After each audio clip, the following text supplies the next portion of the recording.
It's stop streaming. Stop streaming. There we go. There we go. Excellent connection. Ladies and gentlemen. Ooh. Okay, we're live.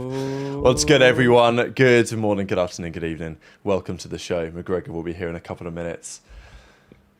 Stocksman made so much money in the stock market that he doesn't need us anymore. It's okay. You know, it's okay. I mean, look, we make so much money doing the show that we like doing them. So. Yeah, exactly. Yeah, exactly. We're all gonna have Bentleys soon. You know what I'm saying? Nah, I'm an Aston Martin type of guy. Yeah, nah, you can't steal my flow on that.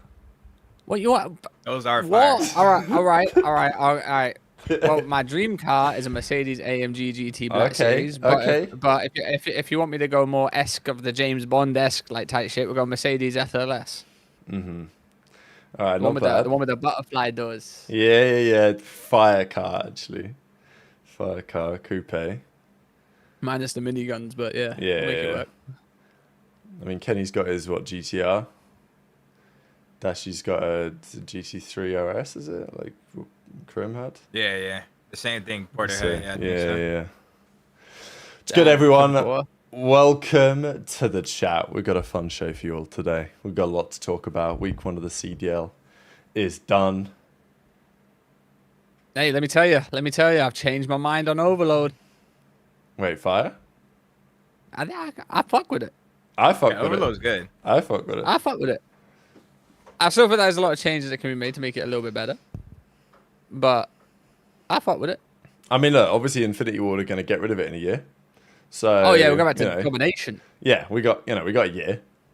We got about 6 months. Yeah, we'll see what's getting on. We got about 6 months of it. Enjoy. Could be worse. Could be playing Dom. Yeah, we could do. That's a good job. Kudos, Lance Stroll, World Champion 2026.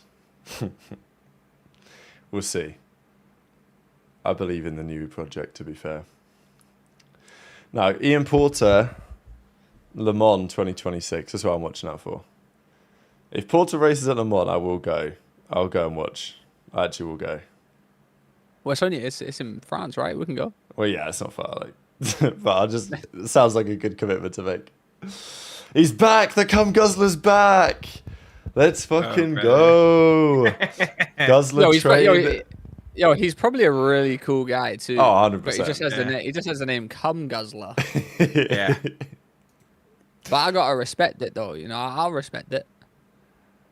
Guzzler train in this MF. Donate to the boys chat as we speak. G2 is counting every single wrinkle on Optic's Stink Star. Word to mummy. Star emoji. My dog. Thanks, Cum Guzzler, for the 5. Always appreciated. You the goat. Could be worse. Could be Gavutu control. Don't say that with Trey here. Trey like a bit of Gavutu control. That was his map. Yeah, I do. Don't know why you guys are being weird, actually. Walking 1.3 on Gavutu control.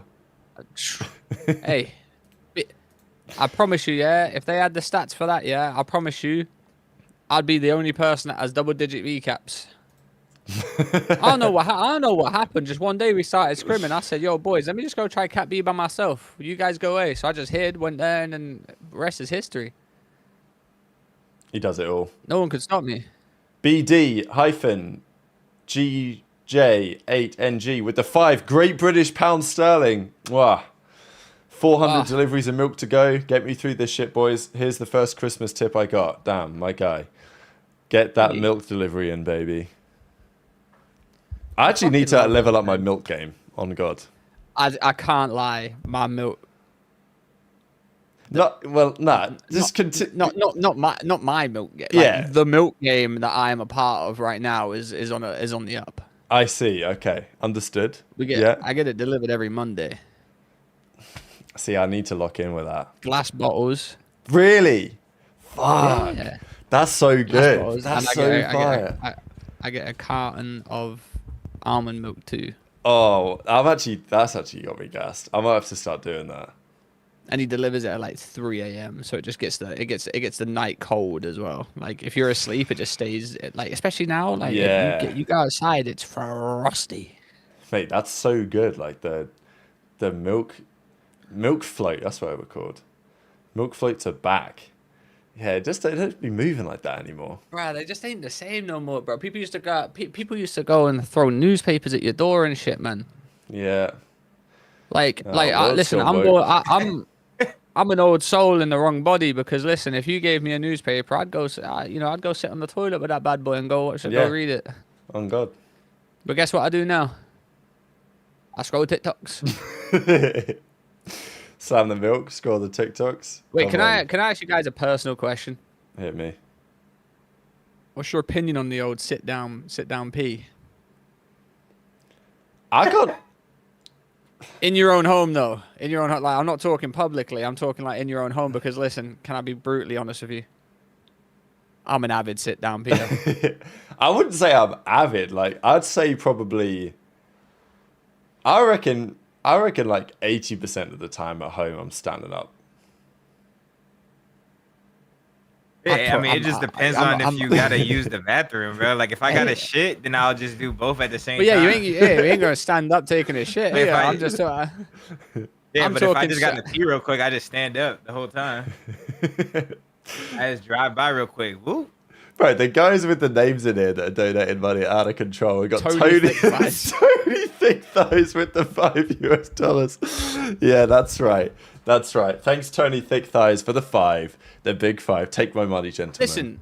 Well, come YouTube on will now, take you it and then can't- they'll give a percentage of it to us. But appreciate. Come on now, you appreciate can't the hate support. it though. Like, you can't hate it though. Like, What, the Listen. sit down pee or the Tony Thickthighs? listen, I mean both really, but Yeah, listen, yeah. the sit down pee is generational. I'm 28, my knees are hurting. You know what I'm saying? Like, and listen, it's not like I'm sat there for 20 minutes. You know, I'm sat there for a cool 3. Okay. You know, and I just think it's generational. I don't think it means anything. I just think it's a solid start to a better life. Mm. And I really think you guys should, experiment a few times. If you got a spare 5 minutes. just Sean go says, pee. sit down healthier, you good, Trey. What do you mean healthier? How can it be healthier? Like less risky? Bit It confused. is less risky. less risky. Just going straight in the toilet.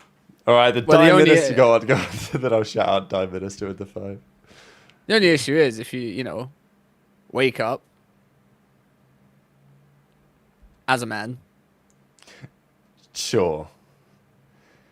See, I don't really suffer with. Well, no, I suffer with that. What I don't suffer with is like needing a piss when I wake up. I don't have a massive issue with that. No, you know what I suffer with? Needing a pee before I go to bed. Interesting. If I lay down, like if I'm going to bed, I have to pee before I go to bed. I mean, But that mate, kinda- I'd be that drinking kinda- a lot of water, bro. That kind of all works out in Suffer. good faith though, because then you get to do everything. You know, brush your teeth. Yeah, just you know, yeah. Clean you do house. everything you know what I'm before. saying? Yeah, you know, it's not like I've brushed my teeth and I lay in bed and like, oh fuck's sake, I need to go. Like literally, when I turn my PC off, my body goes, all right, you go and pee, Yeah. like a dog. When someone opens the door, I'm there. Barking. Ruff. Generational Hate Club back in the building. What's up, boys? Fascinating. Yeah, good chat as always. Don's slammed a little shot of, I don't even know what it's called, but I was at the CBD drink. It ain't kick in yet. Oh, here we go. He's gonna be drooling. I got another one. I just wanted to take one before the show because it takes a little minute. okay, It takes a beautiful. little minute for it to get going, but don't mind me if it gets going. That's right. I'm Yeah, I'm good waiting for dog. halfway. I'm waiting halfway before the show before I just spark up this bong. That's a joke, guys. That's a joke. Yeah, I that's don't have a bong. 100% definitely a joke. I don't Yeah, smoke and I don't have a. No, I Shout tell you out what I did do. Elgato. I went for it. Yeah. Yeah, anyone getting started, we could cheers up right now, bro. Who's getting started early today? Actually, Ooh. gonna add another Ooh. slideshow in here, I think. Hey, listen though, I did go for my first run the other day. Whoa, yeah. It was fucking terrible. That's what it's meant to be. That's good though. That means we I've got never work to won- do. I literally sat there and thought, why have I ever smoked? Why have I ever done vape? Like, why did I ever vape? Why have I ever done anything? I done 30 minutes, Rab. Whoa, mate. I mean, that's a run. Well, I weren't full dash sprinting, you know. It's probably a jog. It's probably a light. It wasn't full dash little... sprinting. Like, I was doing I was keeping a solid pace. I didn't go today though because I've actually really hurt my knee. You know, I'm shocked by that. I did say it last week. I don't want to say, you know. Yeah, but you know I got bad knees anyway. Well, that's what I'm saying. I'm like, if you're gonna run, you're gonna cook your knees. Just get in the pool. There playing. What pool? I'm running around the block.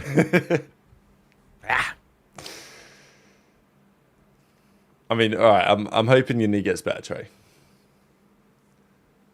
Same, because I'm injured right now. I can't do nothing. Yeah, you can't do nothing. Can't do nothing. It's such a... Look get hurt on purpose. Oh, man. It's so sad, man. Like, yo, Trey, why haven't you been to the gym? My knee, man.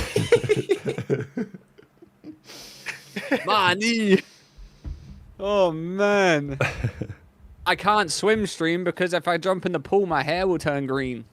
See, he keeps saying that again. It's another classic, isn't it? He does it to himself, dyes his hair blonde, and then he's like, man, if only my hair wasn't blonde, I could get in the pool, man. Oh, yeah, you just want me to look like I've just shoved my head up Shrek's ass, dude. You're nice. I'm bad for this shit. I can change the colour correction at will. I have done it before. Yeah, that's before I got the Elgato camera. Yeah, true. And the Elgato, and the Elgato ring light. And the Elgato footpad Stream Deck. Oh, that's a sexy one as well. Yeah. Because I got Connects over there. You're going through Steve. I'm going straight to the source. I got that's a white crazy, one with purple dials. Wow, you know what I'm saying? Oh, what the fuck? He's fully kitted out. Yeah. Wait, what else have I got? What's going on?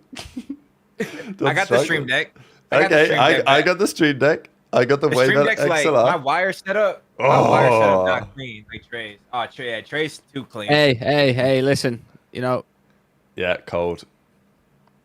Muted. You know what I'm saying? Like, and I'm doing that mid map now. You know what I'm saying? When I want to talk. Hey, I've also got my push to talk on the middle pedal. I can talk shit while shitting on people. No, that's actually crazy. Elgato really do be moving different. Hey, they do.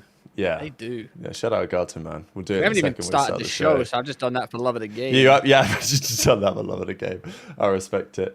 What was I gonna say? Yeah, Knees of a Toast guy on YouTube. This guy says, I actually bought that guy's book when my knee was playing up. I mean, it still is, but his is it good? I mean, it didn't really help my knee for what my issue is. Is he gonna help someone with no knee cartilage? That's what I was thinking. Yeah, because your issue, like the issue is... My issue is I don't got shit in there. Yeah, Trey's knee like has no cartilage left. So I think respectfully, the exercises that he gets, because I did all the stuff that he was saying, and it did build some strength, but it didn't resolve my problem because my problem was kind of like yours, and it's still kind of the same. Like it's a cartilage issue rather than a strength and tendon issue or whatever. I'm not injured. It's just I got nothing in there. Yeah, exactly. So you just got to get it amputated and get a metal leg put in. You know, is that Trey or Lil Peep? Well, you're gifting Breaking Point a sub, so hurry up, mate. We've got Phase Cumshot 2341 with Trey got the Elgato butt plug in there. I mean, like it is just so over for our show. It's just over, bro. It's over. Our show's cooked. What's going on? It's just so compromised. But you know, all good. As long as Phase Cumshot calms it down when the show starts, like that's all I'm interested in, you know. So we've got Phase Cumshot. Is that getting me demonetized? Because I swear, Cum Guzzler I think I'll get away with, but like this is the Okay, just quick before we start the show. YouTube is quite smart nowadays, and it reads what's on the screen. So like I remember I used to bring up some tweets of like, you know, people saying kill whore. YouTube don't like that. You can say it. That's okay. But if it's written down, they don't like it. Yeah, AI is cooked. You'll get demonetized for that, like being written in a video. So, yeah, and there's other words as well that you get done for too. Cumshot, I don't know. I think you get away with it, actually. I think you will get away with it. But I'm just saying. I mean, if we were gonna get done for one, cum guzzler's the fucking one. Yeah, that's a fair point. Yeah. Within reason, you can say what you want, and it's all right. You don't really care. But if it's written in the video, they look at that shit. It takes days though. I've had videos like 3-4 days after they finally recognize that there's a word that they don't like, but it's very rare that it happens. Do you have to blur your tweets now? Is that what you got to do? I have had to do it for some tweets. It's like not often it's needed, but like the Cammy tweet, famously, I got demonetized for that back in the day. Damn. So there you go. There you go, everyone. Lessons learned. All right, we're going to start the show. We've got a few things to talk about here. Glad you're all having a good day. We certainly are. All right, brilliant. Let's run the intro and let's talk about a few things. 3, 2, 1, let's go.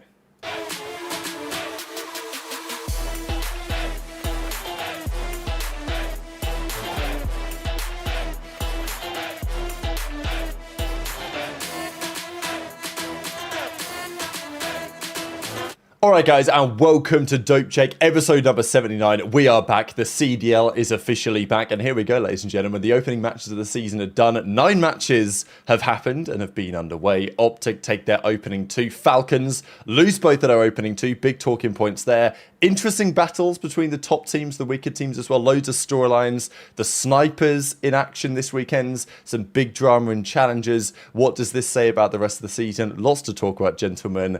Congrats to the chat for joining us live. They are a special bunch, as we've found out in the pre-show over the last few minutes. Gents, it's good to be back again. Don, how you doing? It's nearly Christmas. I've still got no Christmas lights up. Maybe next week. Hey, I'm chilling. Just took a little bit of a THC drink before the show, so if I start nodding off mid-show, just giving it a heads up, because we took it in the pre-show. But yeah, I'm chilling. The matches were cool. What was it? Saturday, I feel like the matches were a bit mid, but besides that, the matches were cool. The Challengers Cup was lit. We won. Maybe we'll talk about that a little bit, but yeah, been chilling, man. Chilling. Same old, same old. Oh, we're gonna talk about our Challengers Cup. Oh, we're gonna talk about it. We're gonna talk about it because not only did Team Bush win. Congrats, the Bush. Shout out to Don, by the way. He does it all. He does the shows he done the show on the Friday. Whilst he was watching scrims, he comes and does the show on the Monday, and they've just won. He does it all, man. He does it all. One of the greats. He's one of the greats. Listen, great weekend. I did watch some COD. Whoa, shock horror. Trey watch COD. Wow. Whoa. I'm now an Overload lover. I ain't playing it though. I ain't playing it. No, I'm not gonna play it. But it was a very good watch. We're gonna get into a lot of it, but just know Simp the Pimp is an absolute pimp. That's my guy right there. Told you, if he fries, they do well. Listen, the games are great. We've got a lot to talk about. I think it was a very good weekend of games and all the other stuff involved too. I do want to give a shout out to Don's team before we start, because they're actually watch party in their own games, and I'm not gonna lie, that is gonna make so many people want to watch challenges, because those people on that watch party might be the funniest people I've watched in a while. So shout out to them for supporting the Challenges ecosystem. I think this is the best year that Challenges is gonna have, not only because of them, but everyone else involved too. Optic. Rafi's always involved. So I think that Challenges is on the up this year, and I think it's going to be a strong showing from that side of the scene. Absolutely. We've got a lot to talk about today. Thanks to Run Lethals as well for the $5 during the intro. Hashtag Bush Push. Let's get into it. I actually wanted to start... Oh, little voice crack. We don't get one of those too often. I actually wanted to start with this, which this was announced on... I think just a day after we did the show last week. But I know this caused a lot of talking points, certainly from a load of the former players. And that's Claire moving on from the COD League. Because obviously with having been at the events over the last couple of years, kind of seen it from the other side. Of course, Trey, you had from both sides, right? Because Claire was player relations coordinator, whatever her technical title was, or whatever, for years at the COD League. And yeah, it's just, she said something kind of interesting here. She said, been a struggle to maintain standards since then. 2 years ago, layoffs happened, everything changed. So obviously, we're going to talk about some positive stuff about the CDLT and about challenges, but I feel like this is a pretty big loss. Obviously, Trey Don having played in the Pro League, people in the community watching from home won't have heard or probably heard of Claire or know how like important she was to like basically all of these events. So yeah, Trey, I'll pass it off to you, I guess. Claire is the reason a lot of these pros maintain a solid mental state, if you want me to be honest with you. Not only is she someone that worked for the COD League and, you know, just she wasn't just a worker. If you ask any pro whatsoever, she was like their second mother. Yeah.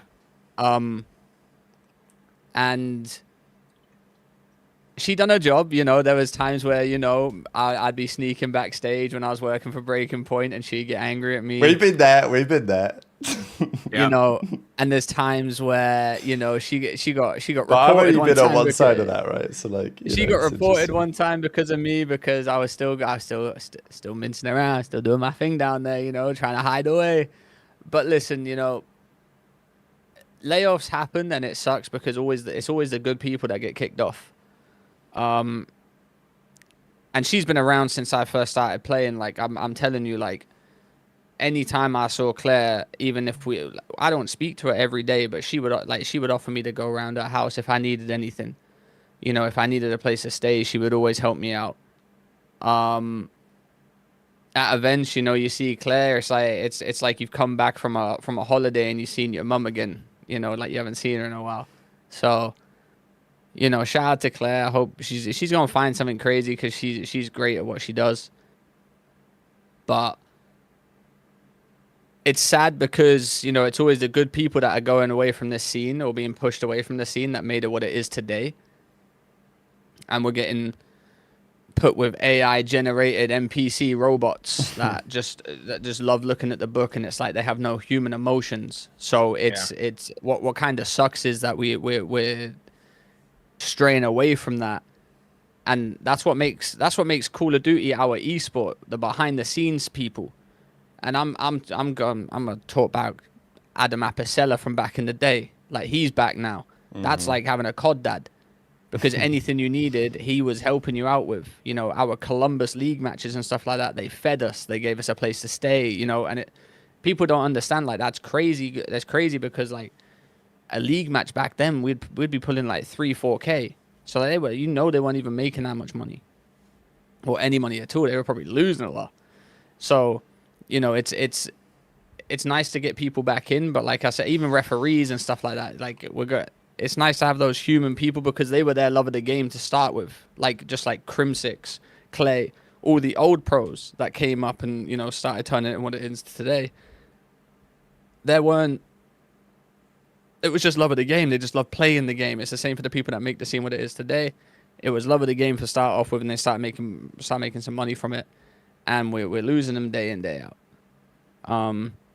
But on Claire, you know, she's one of my favorite people in the world. If she ever sees this, just knows I love her. And yeah, hopefully nothing changes within the event system, because she really did make what it was. Yeah, I mean, I agree with pretty much everything you said. She was like, anytime I had an issue, I just DM Claire or message Claire. Like, I remember one of my favorites, like my main thing, I even tweeted her. If you look at it, I don't know what happened, but it's like my Givenchy bag. It's just like $1,000. The strap just like said fuck it, and it just tried to just check the fuck out of me. Like, and I'm pretty sure that was the same event. I think it was Toronto or some shit. One Toronto I flew to, TSA stole some Louis shit out of my bag. So then I already lost my fucking my $800 belt got stolen. I had to go buy a new one. And then my backpack started trying to break, and then Claire just fucking bailed me out. She's just like a mom. She somehow had like a sewing kit on her. while she's at the event. And I'm just like, what the fuck? How do you even have that already? She's like, don't worry about it. I'm gonna sew it. I'll get it back to you in like 20 minutes. I'm like, all right, bet. And then she got that shit. I mean, that's just like, that's some little shit, but like there's little ass shit that will like check the fuck out of you while you're playing. Like the belt. Like the one time something gets stolen out of my bag and I fucking literally flown 300 times before that. Like there's just so much shit. And then she just like makes your life easier. Like, literally fucking anytime you needed anything, like she would help you. And she was just like she's just one of those people that everyone like it's just, I don't know, she just has that aura to her. Like she's just If you her. didn't like Claire, if you didn't like something's Claire, wrong with you. Yeah, one of those Something's wrong. people. Yeah, like, yeah, no one liked you if you didn't like Claire. That was facts. So, And I Yeah, I gave her a lot mean- of credit too, because like the last couple of years we've been doing the work from the events trail. Like without, obviously things aren't always going to be sunshine and rainbows because you're working on two sides of it. You want access to go and get the players to do some content. They don't necessarily want to do it, and there's always going to be a little bit of friction there. But like without Claire helping to mediate that, we wouldn't have got a lot of the content and the access. Certainly the Dallas event last year, because things were tricky last year in Dallas. Sometimes they have media rooms. That time they didn't. The access was a little tricky, but without Claire organizing, like, okay, this series is done, we're going to go get the players, bring them out to the back so we can make some content with them. Like we wouldn't have been able to really do anywhere near all the great stuff we did that event. And Claire was the absolute linchpin of that as well. she was one of those people, like obviously I don't know how much she was getting paid, but like she's one of those people that seem like underpaid. Like even that other person, I don't know her name. Fuck.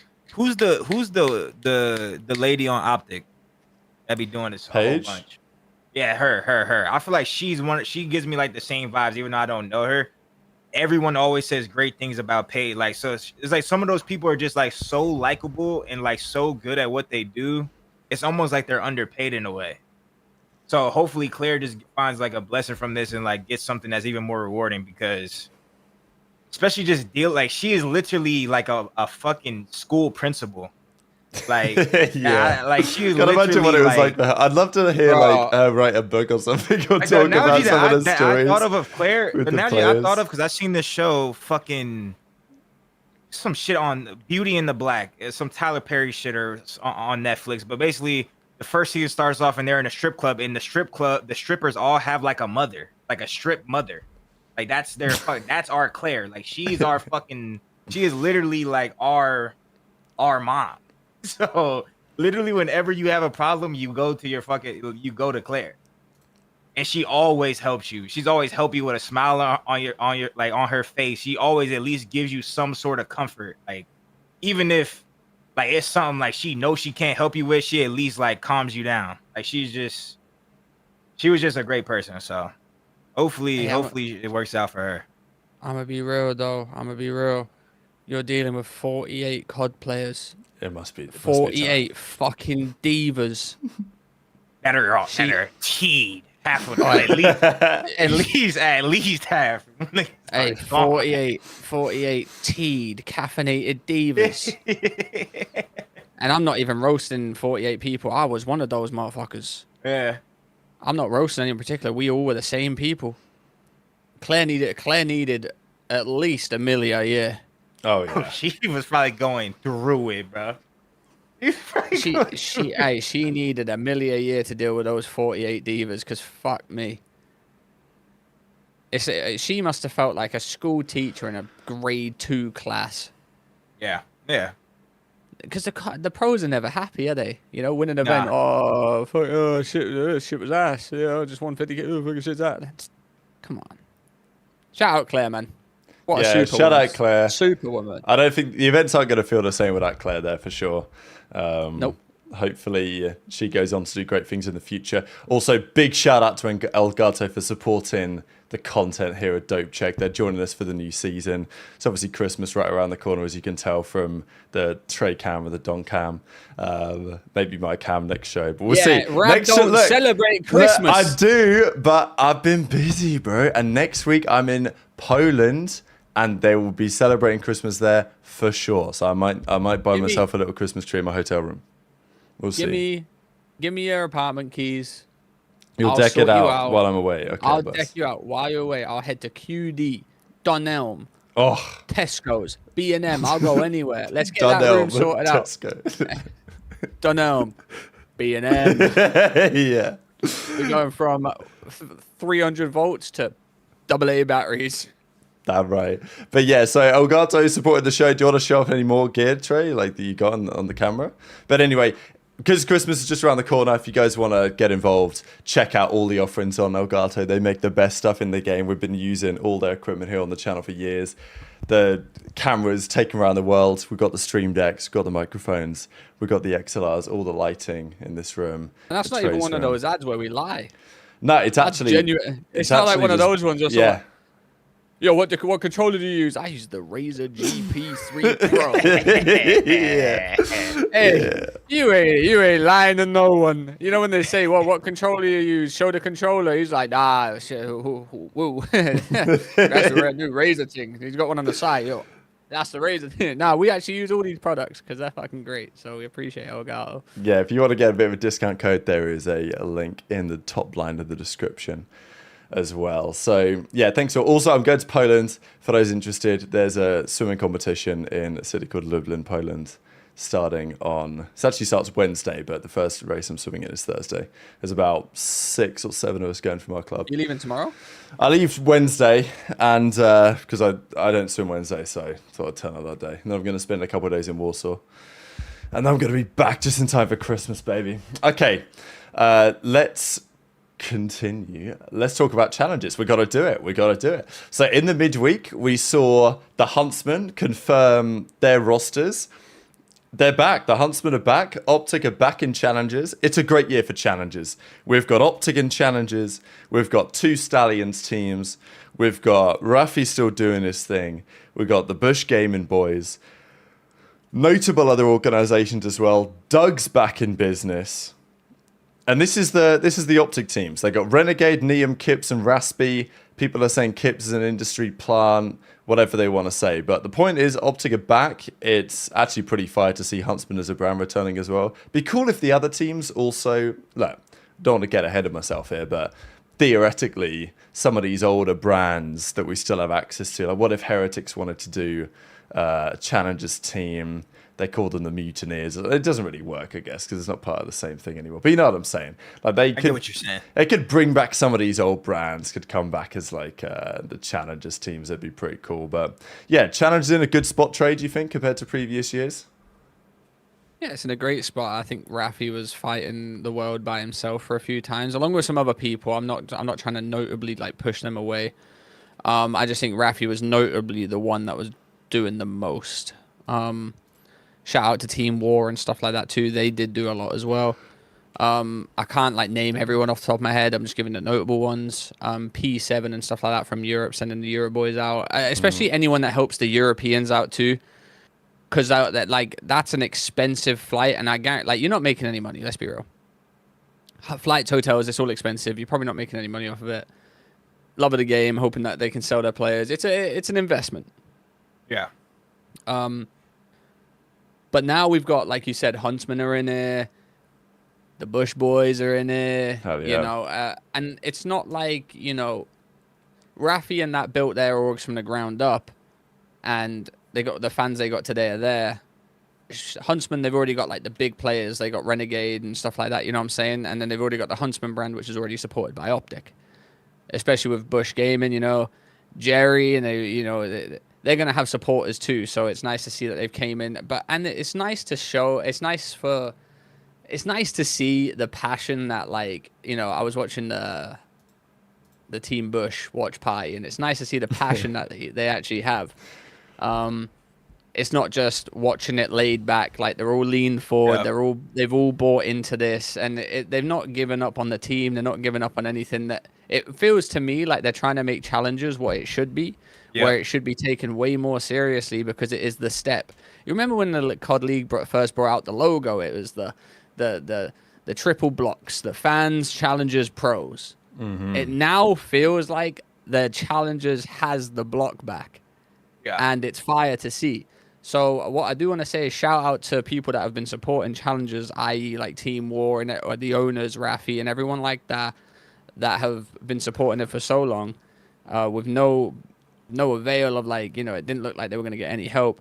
It does seem to me like the challenger scene has been uplifted, and the COD League are taking it more seriously too, with the new additions of the orgs that are coming in, and hopefully a lot of these other bigger orgs follow suit. And it's not an expensive venture, to be honest with you. They can sign these players, you know, give them a little bit of money so they can do what they need to do, pay for food or whatever like that, and then, you know, like I said, it's an investment. You know, you could sell one of these players to a COD League team for 20K. Yeah. And you've made profit. So, you know, it's one of those things. It's a risk. But yeah, it's in a really good spot. Shout out to the people that have come in, and I know Hex is trying to been supportive for so long, but he just didn't see any reason to. Yeah. And now it feels like there's a reason to actually enjoy it and watch it. You know, even the challenger players are getting loads of views on their streams and stuff like that. Please, I will say this: if you're a challenger player, it's not about how good you are anymore. No one gives a fuck about how good you are. Like, you could be the best player in the world, but if you are not doing anything else, you will not get picked up. No one gives a fuck. You should be streaming your gameplay. You should be letting other people stream your gameplay. The fact that something happened in Europe where they literally stopped Ben Bance live streaming the gameplay because of the Ben Bean shit, you guys are fucking idiots. We'll talk about that in a second, yeah. You guys are fucking idiots. There is no reason you guys should not want your shit showcased. You are literally hurting yourself. You will not make the league if nothing is seen. It is a joke. Right. No one gives a flying fuck if you drop 50 and lost. They want to see how you drop 50 and lost, because they can see if you've done the right things, or in general, if you're just really good. I think the way challenges should be now, it should be mandatory that there is a stream, regardless if it's a player stream or anything like that. Ben Bance should not be watch party in the fucking... he shouldn't have to watch party to be the person that's doing it. You know what I'm saying? There should be an official stream for it. Because, like I said, that is a pillar for the scene. Challenges are a pillar. How are people going to get known if you can't watch them? Right. That's all I'll say on it. You know, shout out to Don's owners and the Bush boys for forcing them to stream. Well, that's what we're saying. Exactly, that's what we're saying, Don. Right? Like the other day when you had to go suit mode because the boys weren't streaming scrims or like streaming the actual gameplay. It's like, okay, guess what? They put the stream on for yesterday. Everyone's watching. They go on and win the whole thing. It's like, I don't know. These players, they have some of them. They may have some paranoia about why they're getting watched, but others have this belief about like, oh, they're gonna like find our strats or whatever. It's like, come on, like, don't give me this bollocks. Hey, but anyway, can I jump in? Can I jump in please. on that thing? That it's so dumb that people say that. Do people not realize the CDL stream the minimap, phases minimap, the games minimap? You think Draza just goes up to the yo Paradox, can you can you put an enlarged picture of Maven over the minimap, please, so they can't see our strats, please? No. That's what makes you a good team. You have multiple strats. If you get countered because someone's seen your shit, you need to adapt. I don't know why we're blocking minimaps. No one gives a flying fuck. Ben Bance has got 3 Swannies darted across the minimap. He shouldn't have to do that. No one should give a flying fuck. Yeah. I've actually got a screenshot of that. But anyway, yeah, we'll hand it over to you for a second, Don, because you're the man of the hour here, coaching the Bush Gaming boys to the Trey's cooking right now. He is cooking. I can't lie. No, Trey is supremely cooking, and while he's cooking, I'm agreeing with him. And that motherfucking THC drink just hit. I start feeling a little woozy for a second. Okay. I'll carry on if you want me to. I'll carry on. Trey is going. Hey, I'll carry on. I'll go crazy right now. All right, you can crack on. I've got a picture of the band stream here with the Swannies over the minimap, so I just thought I'd put this up real quick. Man. Well, listen, you know.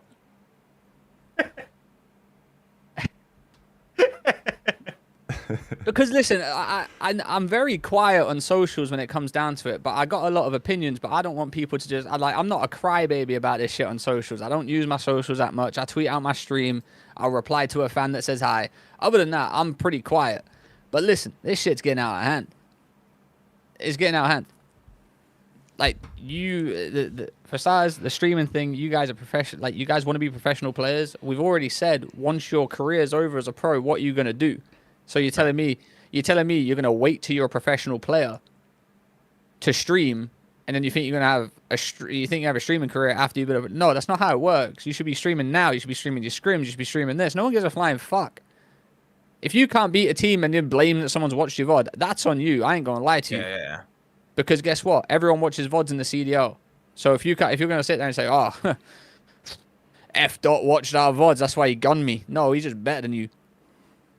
I just think it shows a supreme lack of any confidence in yourself, because the way that Shotzi looks at it is, I'll stream scrims. I don't give a fuck. You can't do what I do on the map.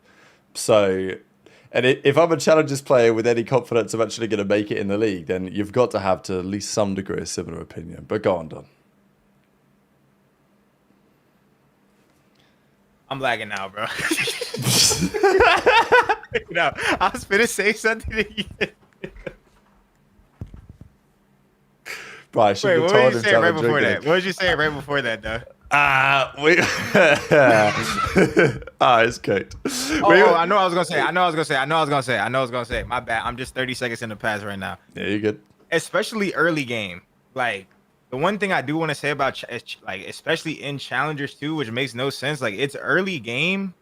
Like, obviously, I think my team is the best Challengers team, and we won. But at the same time, like, our practice was, like, not great, like, at all. Like, we're not, like, fucking, you know what I'm saying? We're not in-game savants. Like, we're just, I think we 100%, even if we lose the next cup, the cup after, whatever the fuck, that our talent is just better than everyone's. Like, I feel like, especially early game, if you're fucking ironing and your team has talent, that's really what is the most important thing off the rip. Like, no one has a god, like, multiple god strats, like, already. Like, no one has that, bro. Like, even in MW2, when my team, we started off flawless on Fortress S&D, it just happened that way. Like, we didn't make a god strat on Fortress S&D. It just played out. We just won it every time somehow. But, like, it's because that was early game. Later on in the year, we didn't win it every time. Like, we were just winning it because we were just ironing. Like I'm just saying, early, bro, Trey, am I tweaking early game COD? Like, oh, it's the 50. It's the most simple shit. Like, yeah. Like I'm like, it's literally like our Gavutu. Like, early game, I found out how to fuck it. We completed the map, and then all you had to do was watch B one time, and we were fucked. You know what I'm saying? People didn't do that. That's what I'm saying. Like, if you, this is what early I'm saying, game though. is not Like, that deep, bro. If you can't adapt because you think putting bare Swannies on the minimap is going to help you, I can't help you with that. Like, you get into the league, what are you going to say? Nah, what? What do you mean there's not Swannies on the minimap? How do they know I'm there? Like yesterday, I told my team, I'm like, y'all can start, because we're like in fucking winners finals. I'm like, y'all can mute S&D if y'all want now. Like, we're pretty far in the tournament. People might watch this. They're like, bro, we don't have strats. Like, we're just bro, early game. We're just talking before the round. Like, we're just I'm like, all right, for sure, twin. Like, are we not playing the most simple S&D game as well? Just 4 hit the fucking bomb, get a trade. Like, yeah, like, y'all got it. Motherfuckers are crawling across the railing. Like, motherfuckers are commando crawling across a fucking wooden balcony to not we get don't seen, need the strats. Fuck it. Yeah, nah, it's true, bro. Like, imagine someone going to Hex like, nah, I'm not streaming these tournaments, bro. You get backhanded. Yeah, like, you just can't make this shit up. Listen, this is my thing. If like, let's say you boys, yeah, Don, you guys were streaming the tournament, yeah, and you won. Yeah. What's everyone's excuse that didn't stream? Yeah. Like, if a team that didn't stream that won, there's not an argument. But your team literally streamed and won. The teams that got top 3 was like, yeah. RCDs was streaming. Icons and Millie, they were streaming. Like, everyone that like made it pretty far, I'm pretty sure it was streaming. It's like there's no point for it not to stream. Like, there's just no point not to stream it. It's Challengers. Like, I'm not saying you guys are going to turn into Kai Cenat overnight. I'm not telling you that. I'm saying you got to build a foundation for people to want to watch you. The foundation 100%. could be you're really fucking good at the game.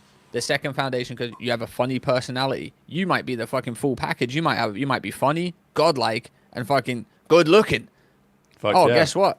Hey, guess what? You might be a major too. But guess what? You don't. So no one gives a fuck. Yeah.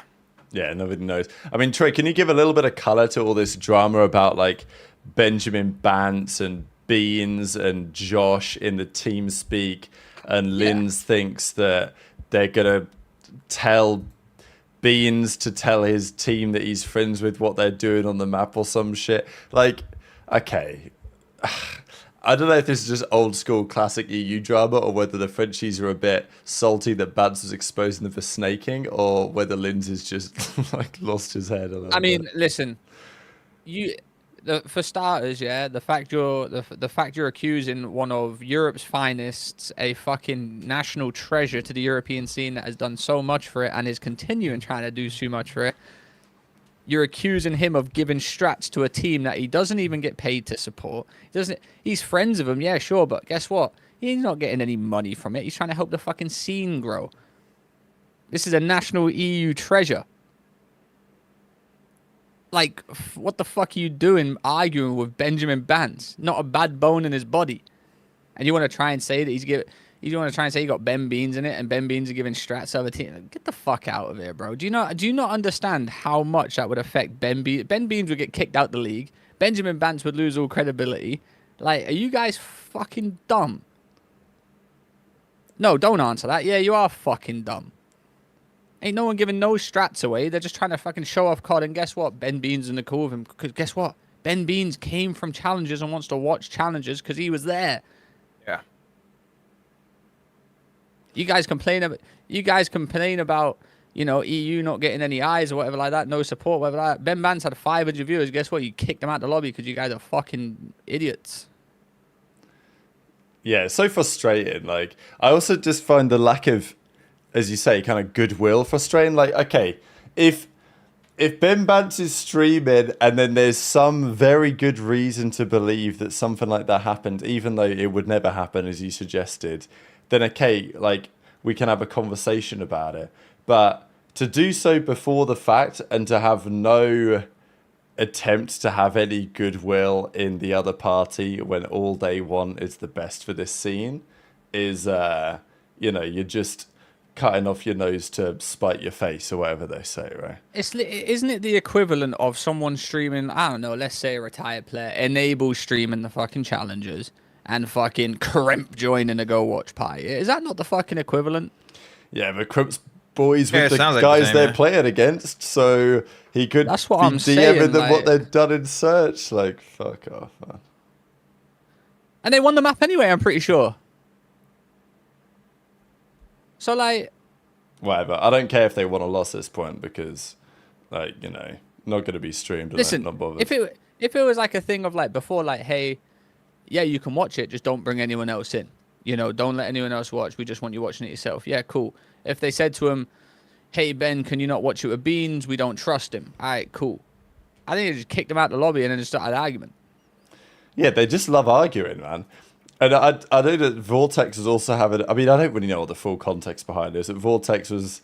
He was like, I don't know. He was on the Breaking Point account. We were beefing him a little bit, basically.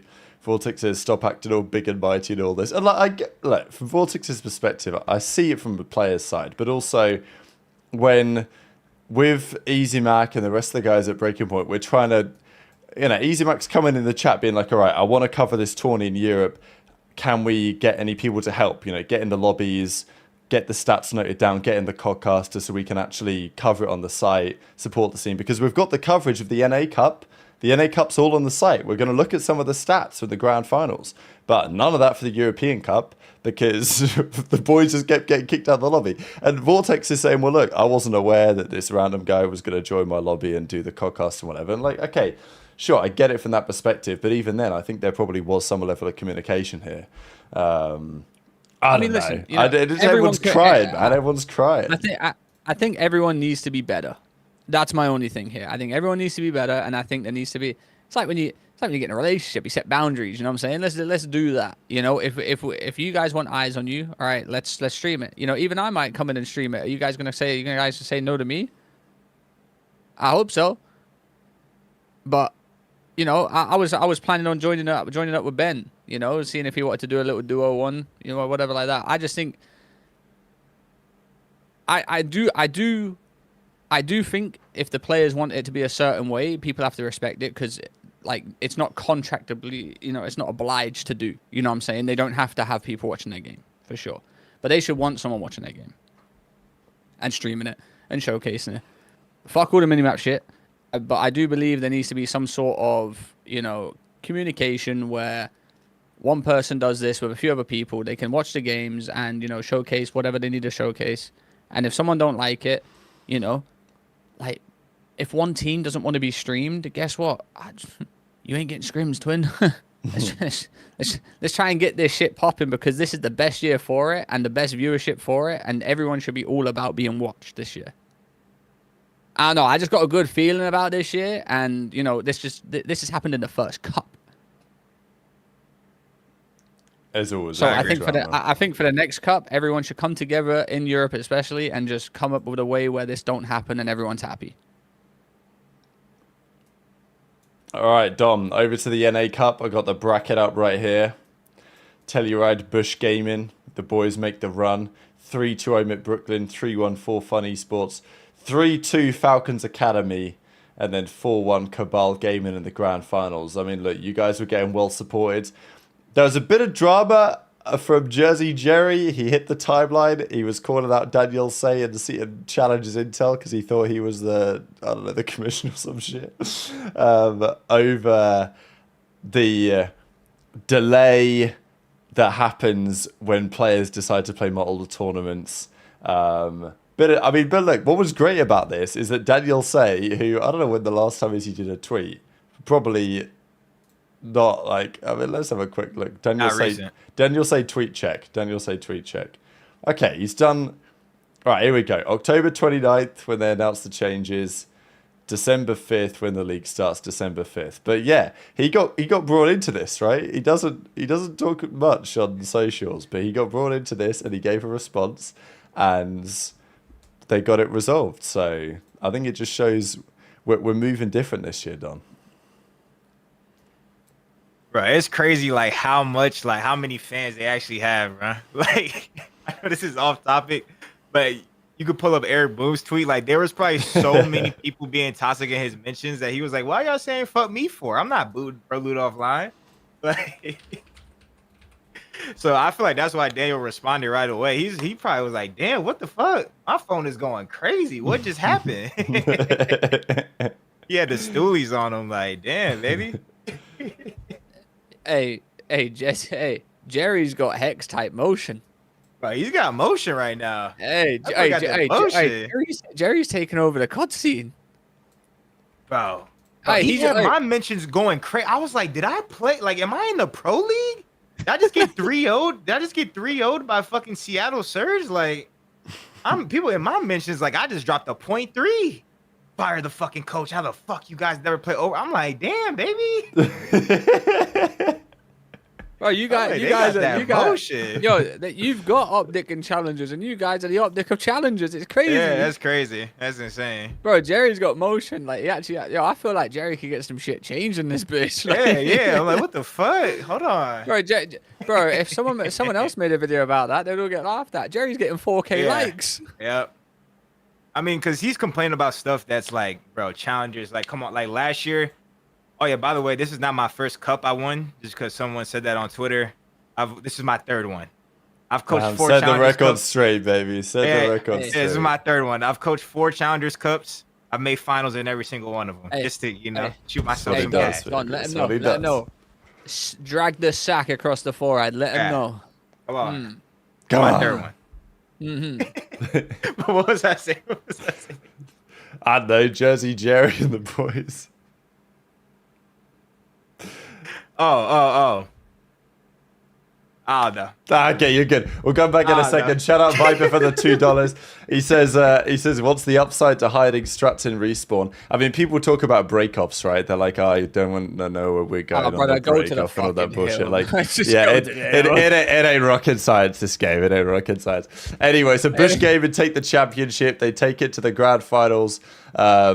clean little 4-1 in the end. Yeah, there was lots of hype around this result yesterday. It was great to see. I mean, the energy of that watch party was electric. Huh? Yeah, They they're care a saying- lot, bro. They Hey, care a lot. Streets are saying Manscaped should sponsor you guys or create a Oh, they create a should. create a team against you guys. No. Sponsor. Munyon. Sponsors. Munyon sponsor. We work together, Manscaped. Come on. We work Don't gotta together, we get don't gotta, Munyon you know what I'm together. saying? We get Munyon together. Come on, man. Let's do it. Yo, crying. But bro, all right, Oh. one thing I do want to say is like, bro, I've played for a lot of orgs. Like, I think, like, no bullshit. Like, I feel like these guys care more than any other org that I've ever played for. At least they make you feel it. Like, they make you feel like, holy fuck, like they genuinely. And I also feel like since they don't, like, they're kind of like fresh. Like they're not like seasoned. Like us three, we know like, They got it's just passion. another Challengers Cup. Like, They got passion, bro. like this Challengers Cup is like genuinely like a huge fucking deal for them. Like they thought, like I was trying to tell them, like I was like, yo, like Saturday's not real. Like I'm telling you, Saturday, like like if we lose a map, we're fucking terrible. And they still thought like Saturday, like every match we were gonna lose. Like it was like you know what I'm saying? Yeah, Like, they they didn't know what treated to it like it was expect. Champs Finals. Yeah, every they didn't series, know what to yeah. expect, bro. Like they didn't know what to expect, but like that also is kind of lit for me because I'm like, bro, they genuinely don't know. They probably gas got every you win. gas. They probably got Yeah. you gas. They probably got you gas for Saturday. Like, yo, shit, Saturday means a lot, bro. Yeah. Like we're doing, but it's lit though. I'm not hate. It's just like crazy because it's like making everything seem so much more important. Because like we're doing fucking post game interviews after we just 3-0'd someone for top 16. And shout, you know what I'm saying? But like that for us, since we're seasoned, it seems like all right, maybe we It's fire, don't need though. to do it. But the fact that they are doing it is godlike. Because that's making people care. Like it's making a whole new demographic like care about something they would have never seen. And they are like they're just blindly caring. Like there's like they added like a good amount of people that just came in and just now they all want us to win. Like that's I don't know. There's going to be some Hopefully- people out there who are listening to this Hopefully, podcast listen, who have never all watched the competitive Bush cup fans- before and are just doing it because it is. That would be so fire if like we actually get cheered in person. Like that's fire. Like the love teams, they get cheered in person. Like it's been a little I'm just minute. expecting some like 45-year-old guy to show up, double akimboed fucking cause likes, just Yeah. fucking cheering on the Bush boys. You know, American jacket on, trucker hat, just full on, just like Bush boys, unshaven boy. We need everybody gassing us at the event, bro. Everybody, please. But yeah, I mean, it's just fire. The whole fan base is fire.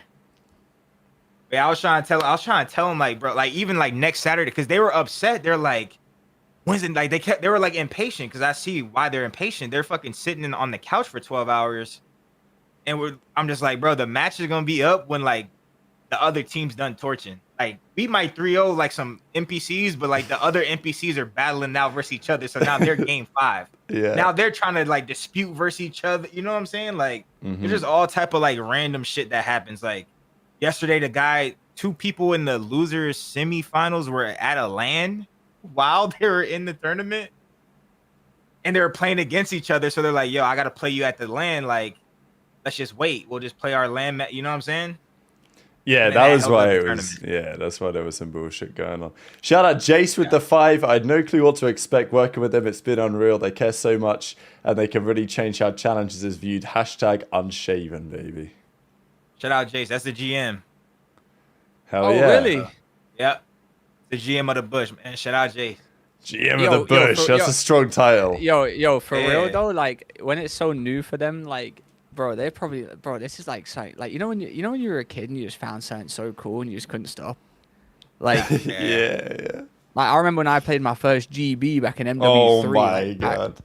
And I was So sat there, I was locked in. like, I got slammed by this guy using a fucking thermal LMG and nothing. I lost 6-5 my first one. And I was like, bro, I gotta get back in there. I gotta get back in there. I gotta start getting this. I gotta start getting this XP Munyon. You know what I'm saying? Mhm. And ever since then, obviously I Get love my it. rank up, baby. Yeah, ever since then Or I rank just love down, it. I guess. Nah, it's like I said, it's dope what they've been doing.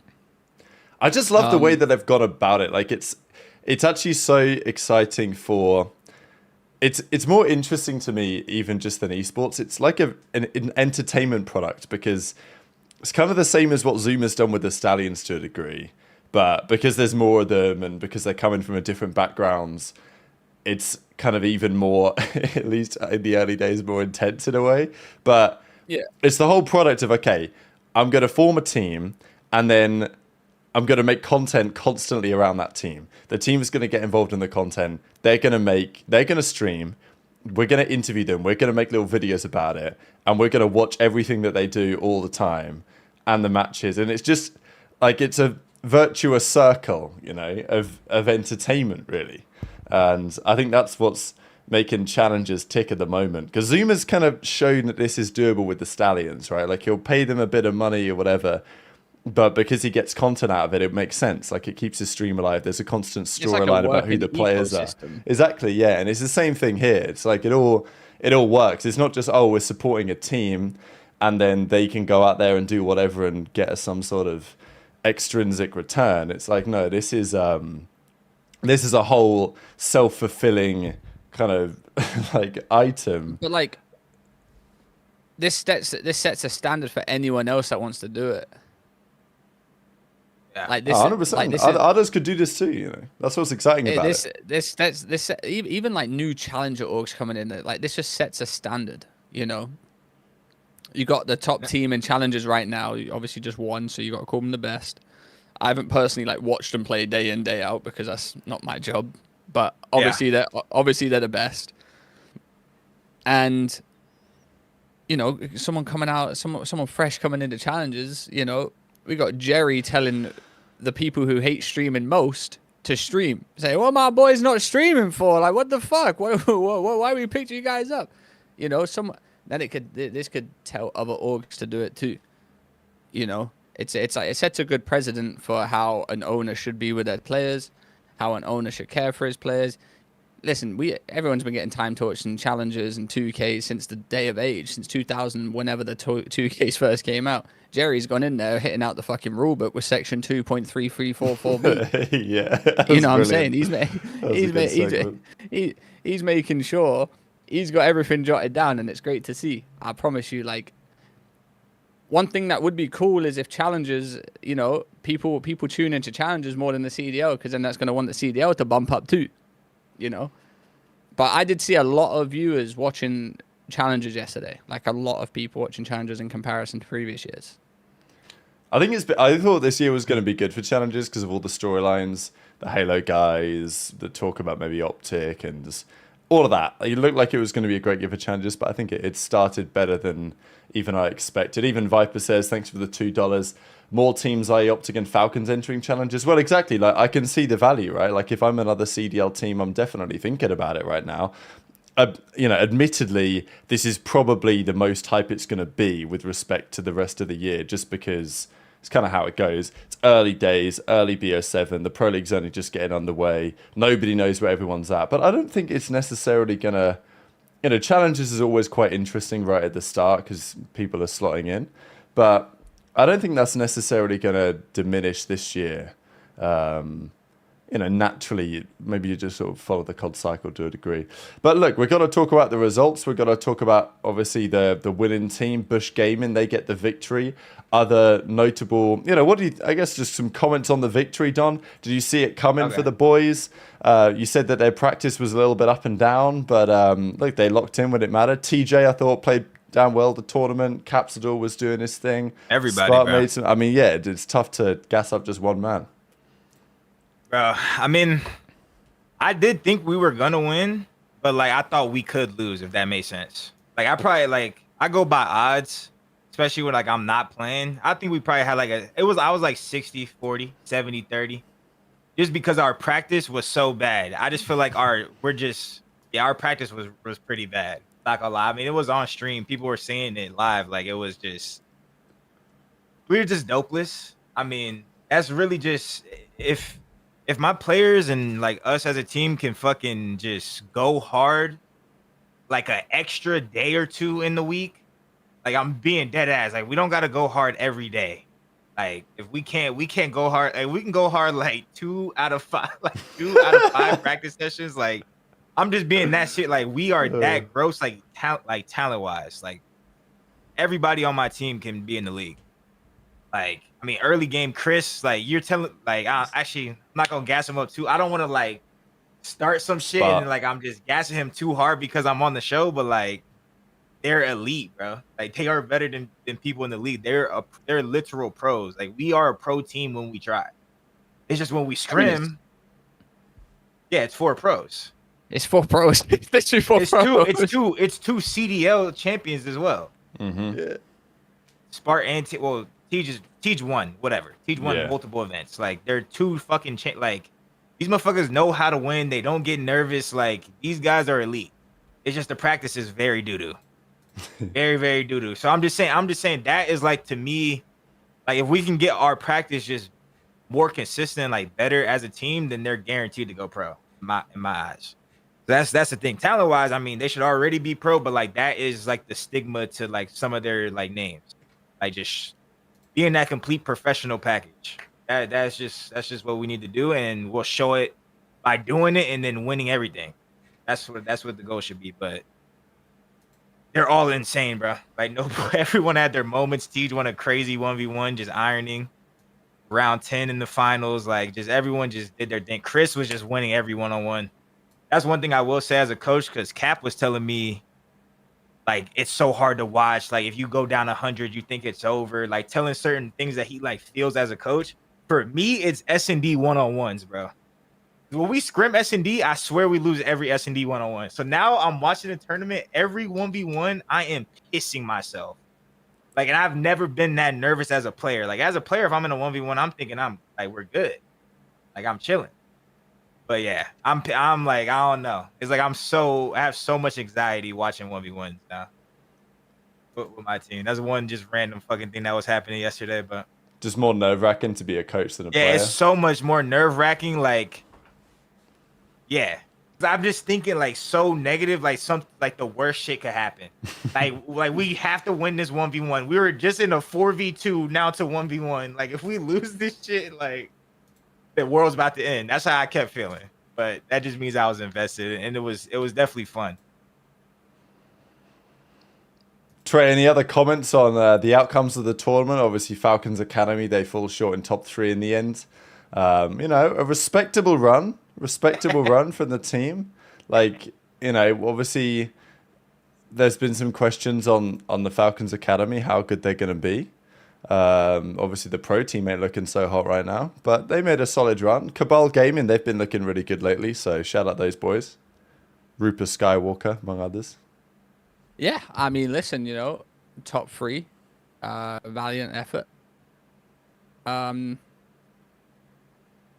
Yeah, I mean, you know, they come up against like a Cabal who looked very good against Don's team too.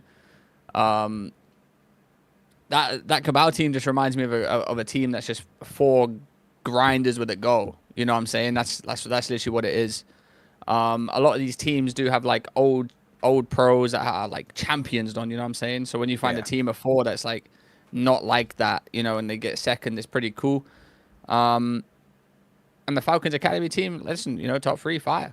You know, I said they weren't. I didn't think they'd be that great. First cup, top 3. You know, shout out to those guys. Mm-hmm. Valiant effort as always. You know, can't wait to see how the teams play on LAN. You know, especially Don's boys. But you know, LAN's where it's all that matters. You know, LAN is the only thing that matters. It's true. You know, and hopefully you got, you know. Hopefully I'm there to go see it. You know, I'll be there to go see it. You know, I'll come see you guys. I'll come see you. All I'm saying is King of Body Masterclass, man. Look at that series. 80 and 75 from King of Body, 1.07. Underrated, man. That's my Burger King. I will say though, I did watch Priest do some pretty disgusting things. Listen, I've been a Preston fan for a while, you know, even if he plays bad, you know, on this show, we if you play bad, we're going to say it. Even if I really fucking like you, even if you're one of my boys, I'm going to say if you play bad or not, because that's eye knowledge, you know, I see it. I can't lie about it. But this year he's looking really good. Looking really, really, really good. I mean, look at this shit, bro. They played Cabal Gaming earlier on. King of Body with a 1.5. Listen, he's Smoke? generational. He's generational. They Zazi's call him pissed the at him, Challengers he's- Reaper. He said, They call him the challenge. They call him the yeah, Challengers Reaper. chill, bro. Shout out Alec, man. All right. I mean, he's just not. He says Alec is shit on every. He just has a bad matchup against Cabal Gaming. There's nothing more to it. It's all good. Just a bad matchup with those guys. But yeah, it's been an exciting tournament. I mean, it's cool to have the Falcons Academy down there as well. It's good to see them playing pretty well, being competitive. I mean, yeah, so they go down in the end. Let's have a look at the other results here real quick. Cabal Gaming. Yeah, Project Notorious, of course. Wait, he had a 0.6 when he won versus them. Yeah. Had a point. Wait, oh, he had a damn, wait, he 0.6. might have been- No, he he had a might have been 0.6 shooting in the both bullshit. series against them. Yeah, He might have been shooting the bullshit. Actually, god damn, baby. But speaking of 0.6, look, if talking of 0.6s, I knew where I could find a 0.6. All I had to do was go to Doug Sensor Martin's team. We found a 0.6. Wait, did he actually have a 0.6? Yeah, but look at his overloads there. He got 2 overloads in. Let's see his hill time.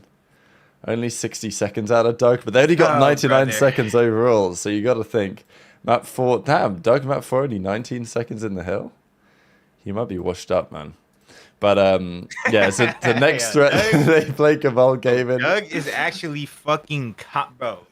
I don't understand Doug. Like we actually no dead ass. Like in my tweet, like I swear, Doug, he is literally like the guaranteed like stat range no matter what. I swear he doesn't even need to play the game. Like, I swear he can just hop on whenever he wants for the rest of his life, and he has the same numbers, bro. Like how is he doing that every time? Like how is he doing that every time though? Like how is he did that? Like he hasn't played a. He comes back and How just is he drops always another. doing that, though? Yeah. It's just what he He does. win man. it, bro. He like he- wins series though. What? Someone knows asked what me he's yesterday, doing, man.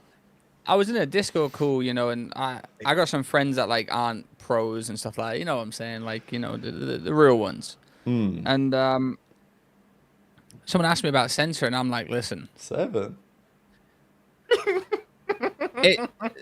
listen. Someone asked me about Sensor, and they said like, you know, I said you're more scared to lose against him. That's what makes you lose, not because he'll fry against you, but your own mental is like, I can't but, lose to like, Doug. That's so He disrespectful. wasn't this bad when he like he wasn't this bad at like go like or not saying bad Nah, because he was I'm not even nice, saying I'm not even saying Doug is bad because I can't even say Doug is truly bad because he be winning series like when you least expect it he's gonna beat like one of the best teams like Yeah, but he but be he's just winning doing it. series so I'm not saying he's bad I'm saying stats wise like I swear that's he used what to I'm have saying. like 0.9s like he used to have like 0.9s and ones and like ghosts. BO1 is that just plumber? Like we say that's plumber. Yeah, 100% plumbers. But listen, listen. What you got to understand is What? what you got to understand is now is yeah. Hey, what you got to understand is now is yeah. We're rolling around in EKIA days. So like his 7 probably looks like a 19. Oh, on his screen, he's thinking, "Whoa, we're on for a record series." They're here. like, That's a they're good like, point. He's probably dropping like, you know, what do you go there? Like 7 and 20 something. Oh, What Yeah, was it? 7 and 21. Fuck. 7 and 21. He's probably dropped a cool like 15 and 21. Yeah. Oh, wow. I mean, look at Bro, this. it's stat just line. like- This is unbelievable. Look at him But go. he wins series though. What was the map count in this series? They won. They won 3-2. They won? They won in 5. They beat and then I Doug drops a swear, 0.56 for the win, and they man. won. That's what You'll I'm saying. never You can't see even- anything like this you ever can't again. call him ass if he won this series because that's tippable. Yeah, He yeah, They won won like- this series. They won this series against Omet. Yeah, they won this series, man. This is And just that's what he what does. I'm saying, bro. You Doug ain't is scared. elite. Listen, you ain't scared of Doug because he's on the Ugh. map. You're scared of Doug because if you lose to him, it looks bad on you. You get trolled. That's what I'm saying. His Doug's aura alone, it makes him like No him one's like top doing two it like world. Bro, Doug, man. I swear Doug is actually aura. Like Doug is actually pure aura on the map, bro. Like, bro, That's what at I'm the saying. BO2, I played with Doug at the BO2 throwback, and I swear he was going NPC mode, but then he randomly just fucking turns on Major Maniac, like if for 1v2, like he randomly, bro. I swear Doug randomly goes God mode, bro. I promise you, like. And this is what I I'm saying, promise bro. you, He's bro. a I big was time saying- player. He's a big moment player. man. I Nah, will he say it to is. the day I think die. deadass Yeah, is, listen, bro. he could He be is. 0 and he could be 0 and 30 in a hard point. Yeah, but my word, he will clutch up Bro, the no, 1v1 to win the Doug game. is- Like he could go 1 and 31 in a hard point, and that one kill has won you the game. You know, by all He's in, means. I swear. I Hey, swear. on hey, my by life. by all means, you know, you would love him to drop 50 kills, be a godlike sub. But one, who would you rather lose to, Doug or Benji? Doug. Doug, 100%. Doug's a winner, bro. Bro, Doug is a fucking winner, bro. Like there's nothing you can say. Like, yeah, does he throw up the absolute bullshit? Yeah, nah, he be throwing up the absolute positively supreme bullshit. But he's a winner, bro. He be winning series, bro. His He is a numbers in winner, the hard bro. points are so bad. It's He actually wins kind of shit, funny bro. because, He's like, him. map 1, he's got nearly 2 minutes in hill with a 0.5. They lose by 60. Map 2, he doesn't have the hill time, but he still has a 0.5. And, like, they lose by a little bit. And I know that his teammates are like, come on, Doug. That's all you're giving me, 16. Well, look, he got the job done on the exposure. 3 overloads out of Doug. You know he's Bro, he's that running is the so- rock, bro, man. He is a winner, bro. Yeah, he wins. I mean, they won the exposure 7-6, absolute bang out, and then they go to a den game 5. Doug drops 1 kill, but I'm sure he I had a don't know couple what they plants placed. in there. What they place? Standing top- with the takeover. I don't know. Let's have a look here. Like, Actually, I can think find the other if thing. Doug, no bullshit, top 6. If Doug can catch like a slight, like Doug needs to get a slight bag, bro. Like, and I'll help Doug out, bro. Like, bro, I can help Doug learn how. I'm telling you, I could teach Doug how to position himself as like to get a kill, bro. I'm one of the best, bro. Just how to get it, position yourself to get it, Doug. I got you, bro. Just reach out, man. I got you, man. Because listen, if Doug get a 0.8. This team's gonna be nasty and challenging, and they'll be. I feel like our main comp because Johnny is actually fucking gross. Hey, And the hey, other two coach, are hey, good too. Standy's good Hey, too. coach of the bush. Yeah, you keep yourself over there. You're winning. All right, why are you gonna help out these guys? You don't need to I'm help just Doug saying, get a kill. bro, I want Doug to eat. I want Doug to go crazy, Doug's been eating longer than all of us. bro. Doug, listen, I fuck with Doug, bro. We be that's So do my I. boy, man. I want him to eat. I'm rooting for him. So I'm just saying, I help him He's eating get a kill. 0.5s and beating Ohm at 3-2. That's Oh, eating. bro, I help him like. become- Wow, they bro, lost him. I get him right for real, bro. All right, drop Tej. Oh no. Drop Tej, get him right. One-on-one session. One-on-one session. One-on-one session. Drop Me and Tej, Doug, get him right. one-on-one session. Me and Doug, bro. Drop I Tej, get get it him right. right. All right, Doug, hit Don up. No hourly rate for the first hour of the session, and I'm Don. gonna take you to Iron School, bro. Damn right. The thing Oh, you is, gonna see- Hey, Doug's Doug got- prides Doug's himself- all the time, bro. To be fair, 50 and 89, like you gotta think his left. He stick just got an is stuck. iron, bro. I'll take him to Iron School, bro. The thing is, All Doug you gotta prides do is left himself trigger. on You these good. numbers, though. Like, if Doug dropped to 1.0, he would think that ain't looking good for the dynamics that he's trying to set. he needs a You're going point. down. That is true. Ram's Doug. going there. That is true though. Like, I guarantee Doug looked at the scoreboard He at the end of the prides series himself and on it's these like, numbers. yeah, he does. He does Bro, not listen, pride Nah, himself he on 100% these. right. Nah, he does. He prides himself on dropping Listen. a 0.7 for the win. That is Doug Listen, loves that shit. I've watched a Doug stream where he's been getting spawn killed for 60 whole seconds, and the enemy team has held the 60 seconds, and he's called that guy a kill whore. That's terrible. That's what I'm saying, man. Doug would not do that. Listen, the best Doug clip I've ever seen is when he gets pushed and killed, and this guy goes, "What a moron! He's gonna spawn me in," and he spawns the furthest out he could possibly spawn. And he, oh my god! And then his face just like dropped. I think he called him a fuck. He goes, "Oh, why did he spawn me? He's gonna spawn me in, the fucking idiot." He spawns so far away and goes, "Maybe not." To be fair, he's actually a demon in Overload though. Look at this shit. So they beat Flames' team 7-1 on the Exposure Overload. Doug had 5 captures. I'm pretty sure these numbers are the wrong way around. 5 caps, 1.31. Wait, what did he finish for the series though? 0.77. Obviously, this is what he does. That's what he does, Trey. And unfortunately, they lost about 5. That's also like, nah, he actually needs to search and destroy coach because it's not just about planting the rock. The issue with Doug is, like, my honest opinion, is like Doug. He would rather die as long as he's getting the bomb down. Like I swear, he will throw himself on the bomb and get it down, even if he knows he's gonna die. Brother, he's moving like Andrew Garfield and Hacksaw Ridge, man. No other objective apart from helping people out, man. That's his thing. But like, we gotta get more than 3, about 5. You know, like, come on. But to be fair, Doug, Overload actually might have saved his career because Doug actually might be built for that game mode. And they look pretty good in that one so far. I would say it's very Blitz-esque, but you have a big old yellow marker around it that says kill. So it's no issue for Doug, though, you know. Well, congrats, Doug. They come top 6 in the end. Damn, we talked about the cup for like a good amount of time. Challengers actually might be back. Oh, I've got another drama for you, Trey. Let's talk about Spanish drama. Welcome back, everyone. Si, signore. So, some interesting matches this weekend. One of which I will find for you all right about now, was Toronto playing Heretics. And this was a map 5. Bit of a strange series because the exposure was an 8-0 Mercy rule.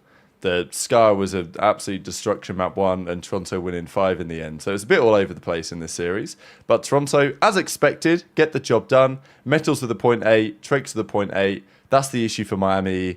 Rancor and Super, if they're not popping off, they no longer have Real to kind of bail them out. Metals was a bit underwhelming last year as well. So, you know, like, it's early days. Heretics also didn't start last season the best, but they got better when they brought in Super, obviously. They improved throughout the season. So they've got a chance, potentially, to still do some damage this year.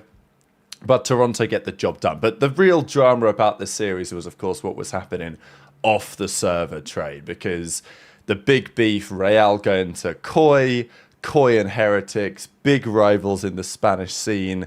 And, well, they weren't afraid to head to the timeline. Well, you know, if you asked me back in 2022, I'd be talking about Aroma and Methods beef on the timeline. I would have told you you're a fucking idiot. But here we are. Listen, Gabe's a good rage beta. I feel like he's done a cracking job here. Yeah, Methods took to the timeline, you know, hitting with talking about bullying a player and all that type of stuff. And, you know, he's just a part of the beef. The beef's the beef. And Methods, Methods trying to get him that event. Methods trying to get him that event. He would say that face to face. We know that's fighting talk, Don. Don't we? Don, we know that's fighting talk, don't we, Don? When someone says, "Are you going?" I'll see him at the event. We know that's fighting talk. We know they're trying to puff chests out. Now, I don't think nothing ever happens with this because you're going to lose your job. Yeah, you're going to lose your job. Yeah, Methods comes in, so let's see if you're actually grown enough to handle this face-to-face. Now, that's fighting talk to me. I don't know how anyone else feels about that, but that's fighting talk. I would actually be intrigued to know what would happen if Gabe did go up to him and say, "You're 31 years old, you're big baby." I'd love to know what you'd do. But listen, it's always going to be beef between these guys. Mm-hmm. 2 of the biggest Spanish orgs. And Spanish COD's back. Yeah, now, Trey's absolutely loving it. Listen, they're back to back. What are they? They only played once this weekend, didn't they? And they went 0-1. So listen, my agenda's going to stick until they start doing good, which I do believe they will do good because this Toronto team's a very good team and they nearly won. So my agenda's going to stick until it doesn't. So Spanish COD's back. I'm right. They're wrong. I love what I do. And Toronto isn't a Spanish team. It's just got one Spanish player. And he's learning from the Europeans. He's learning the UK players and the Denmark and the American. What a weird team. But listen, it's gonna work. Yeah. I like the team, and yeah, I didn't think that. Listen, obviously it's not beef, but I don't think you should be. I don't think. Listen, it's just COD talk at the end of the day. I don't think it should be like, yo, face to face, come see me about it. Like, what? You ain't gonna do anything anyway. And I fuck with Methods. We've had our beef, but he never once said to me, come see me face to face, because they know what I'm about. I'm like that. Nah, I'm trolling. But yeah, no, it's this face to face talk got to stop. Don't be so soft after a loss. And if you want to defend your player, do it in private, like Methods did to me. Kinda. Any thoughts on this beef, Don? You like the beef? I like beef. I like the beef. Mm-hmm. W beef. It's just, I don't know. I don't even know. Like, I didn't get the meme, honestly, at first. So I just felt like his reaction to it was like very strong. Yeah, because Because I don't understand. People, I'm like, what the fuck does this even mean? Yeah, if people are listening on like Spotify or whatever, we can't see. He puts out this picture of like this messy edit. Eventually, the idea it's a messy ogre edit. Yeah, it's a messy ogre edit. Trakes is Argentinian. The whole talking point when he joined Heretics is like, okay, we're bringing in the Lionel Messi effectively. So that's kind of where this has come from. Oh, brother. I mean, the trash talk from Method Sick is pretty generational. Let's hope nothing bad happens to you in life, because I'm gonna throw a huge party. What's good? Hello, Don. Dada. Don, what's good? Yo. Yeah, we hear Here's you. Don.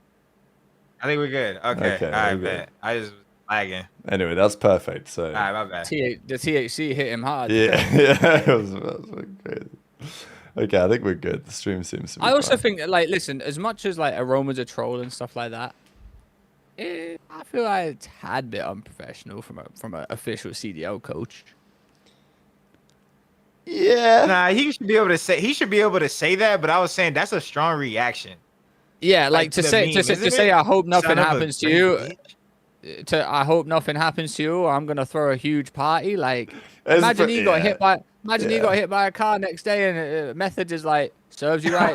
Yeah, You know what I'm you're not saying? actually gonna host a Nah, party. that was respectfully. extreme. Nah, his response was extreme for sure. It was like 0 to 100. Like, he was not playing. He was not playing. And with that listen, shit. Gabe's the best. Gabe's a real good rage baiter, because like obviously the people are gonna say like, oh, he couldn't make the league, so this is what he does. That's what he wants. Look, he has the verified badge. You're giving him moolah. You're giving him munion. He's clearly rage baiting. He don't hate no one. This is what he like. Yeah, Gabe didn't make the league, but he's doing one in streaming. You know, that's his thing. It's not really a roast that he didn't make the league. It's more of a roast that you guys are giving him onion. Why is he roasting Trakes specifically? Like, what's the beef there with Trakes? I don't actually know. Particularly. I'm sure I can find out, but like, yeah. I know Trakes was tweeting anything. Oh, Yeah, you gotta find the intel on that. yeah, interesting. I'm sure it's friendly though. Yeah, I'm sure it's friendly. Son of a great bitch is insane. Not even son of a bitch. Son of a great bitch. That might be. That is final words. Guaranteed. Hey, I might need to add that to the arsenal. Yeah, Yeah, I know. That's in my arsenal. Like, I'm you saving know, that for you rainy get killed. day. You get killed. It's no longer you son of a bitch. It's whoa, you son of a great bitch. Yeah. Oh.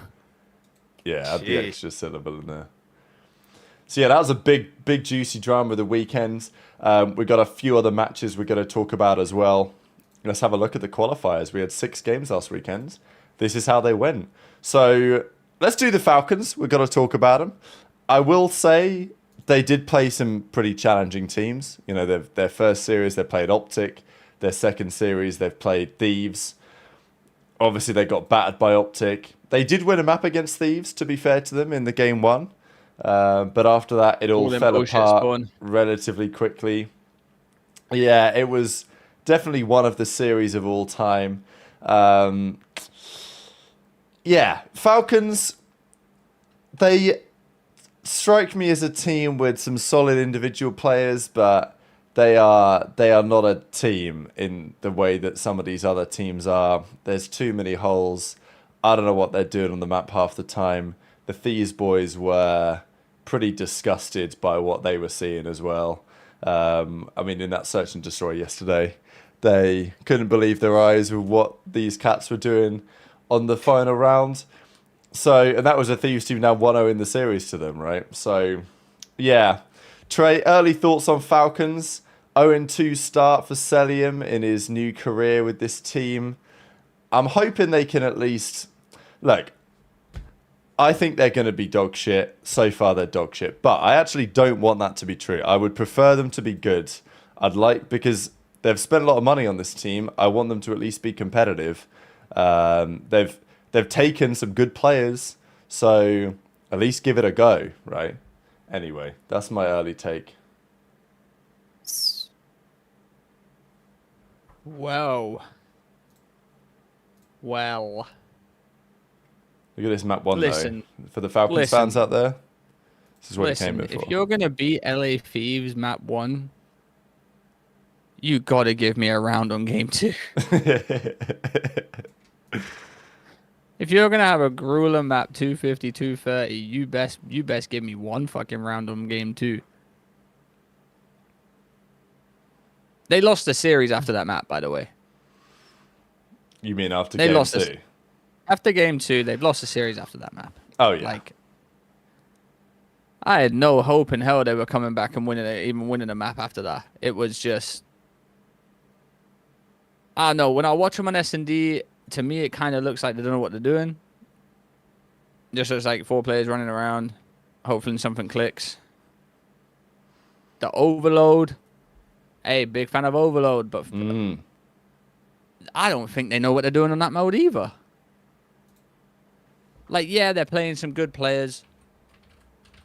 Yeah, they're playing some good teams, but they've put millions into this roster. Literally. Millions into this roster. And you're going to tell me this, like, they're going to just get bopped like this? Yeah, they played 2 great teams for sure. Absolutely. Yeah, but look how Do hyped whatever. they got map 1. Like, yeah, they played 2 great teams, Bringing the sure. energy.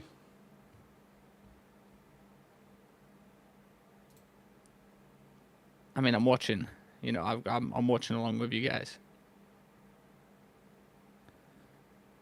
But, like, yeah, I don't know. I don't know, like, as great as Clay is, it's going to be hard for Clay to get this 4 players to be in sync. I just feel like it's a lot of different play styles. A very slow team, in my opinion. Yeah, people were talking about that. Kismet seems to be playing slower. Exnid using an AR a lot of the time.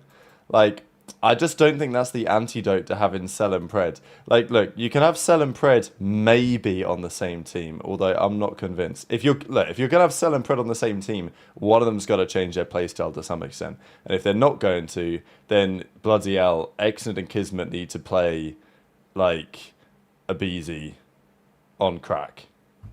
Yeah, like Omega said, it's a glorified 8s team, and I kind of agree with that. Like, this is a team you pick in 8s.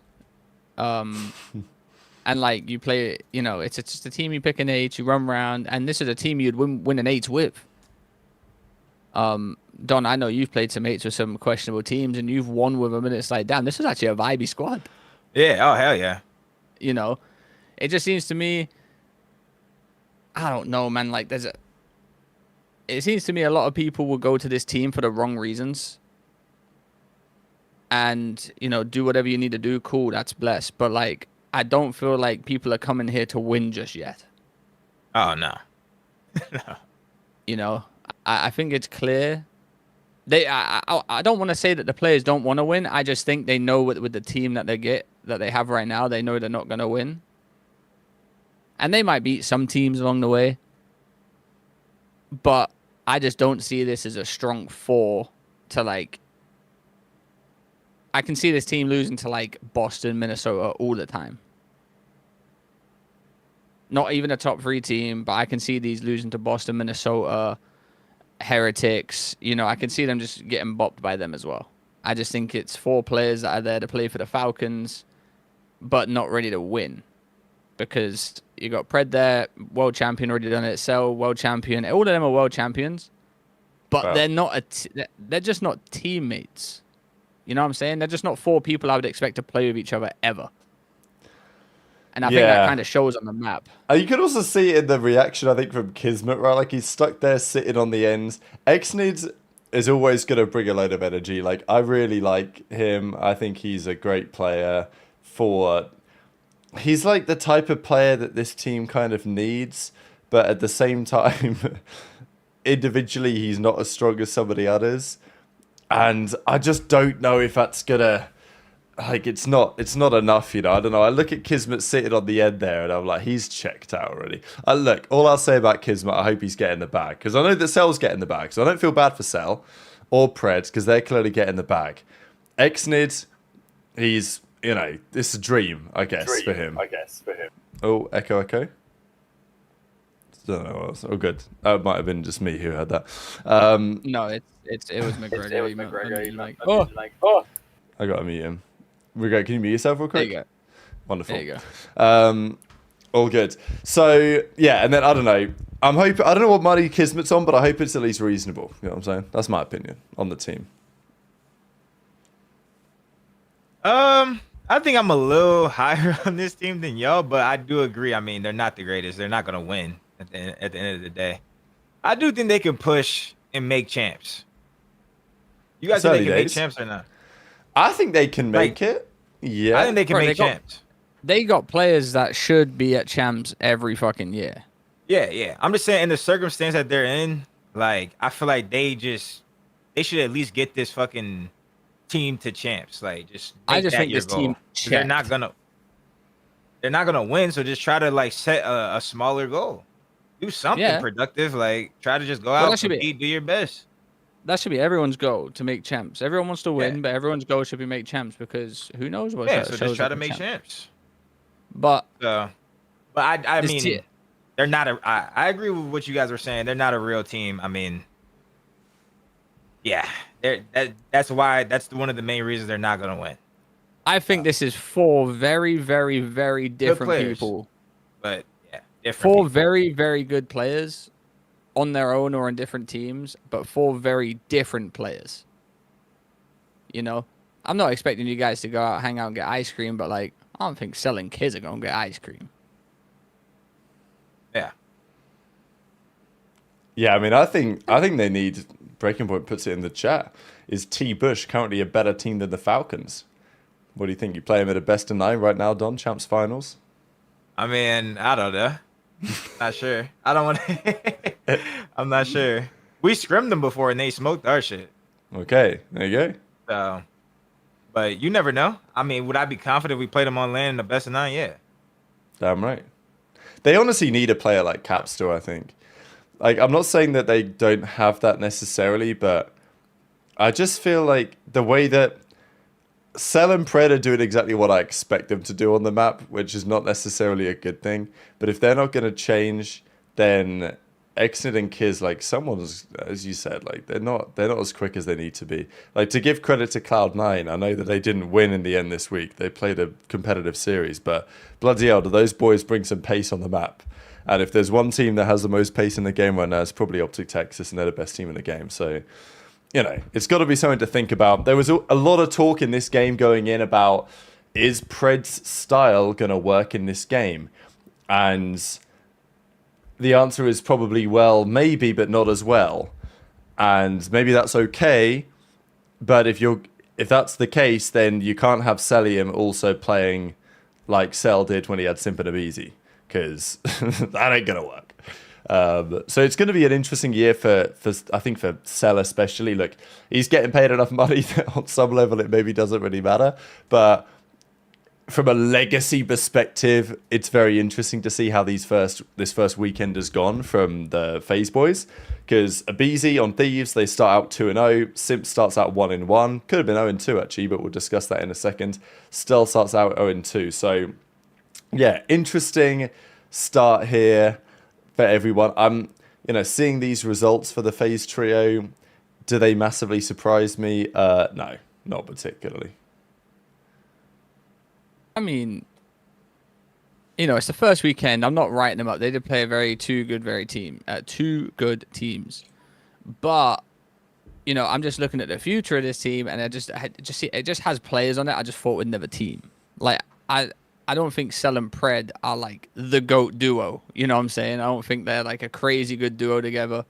I feel like they need like other people around them that would make them better, and I don't think those two people are Excellent and Kismet. That's my thing. But like I said, we'll have to see how they finish off finish off this split to give a real opinion and how they play at LAN. But we already had this opinion before they played. If we're being real, so we're just seeing it come into fruition and see how it goes next weekend when they play. I saw a tweet the other day from someone, I can't remember who it's from. I think it might have been Shah or something like that, Shah Madrid or something like that. I don't want to like put his name on blast if it's not him, but I'm just gonna. I think it was him. Basically saying like Celium's ruined his legacy by joining this Falcons team. Now I don't quite think that's real. I don't believe that whatsoever. Your legacy isn't based on 1 year. The only thing that he's done is got the fucking bag. Which, I'm not going to lie, you give that bag to anyone in the league, they're probably taking it, and regardless where you're at. I mean, everyone on the Falcons wants to win. It's just one of those things, you know. I just don't think they will, like Don said, you know. I don't think they will win, and they got to set themselves the goal of making it the champs, and if Major One goes bad, then someone's got to go. And I can tell you who isn't going to go. So, it's just the way it is. Look, Celium, yeah, is his legacy points this season probably going to take a couple of hit points? Okay, yeah, fair enough. They probably will, but that was probably always going to be the case. Look, if you put Cell and Pred together on Vanguard with a couple of fast players around them, they could be pretty disgusting. On this game, I'm not so convinced. Sanchez with the 199 USD.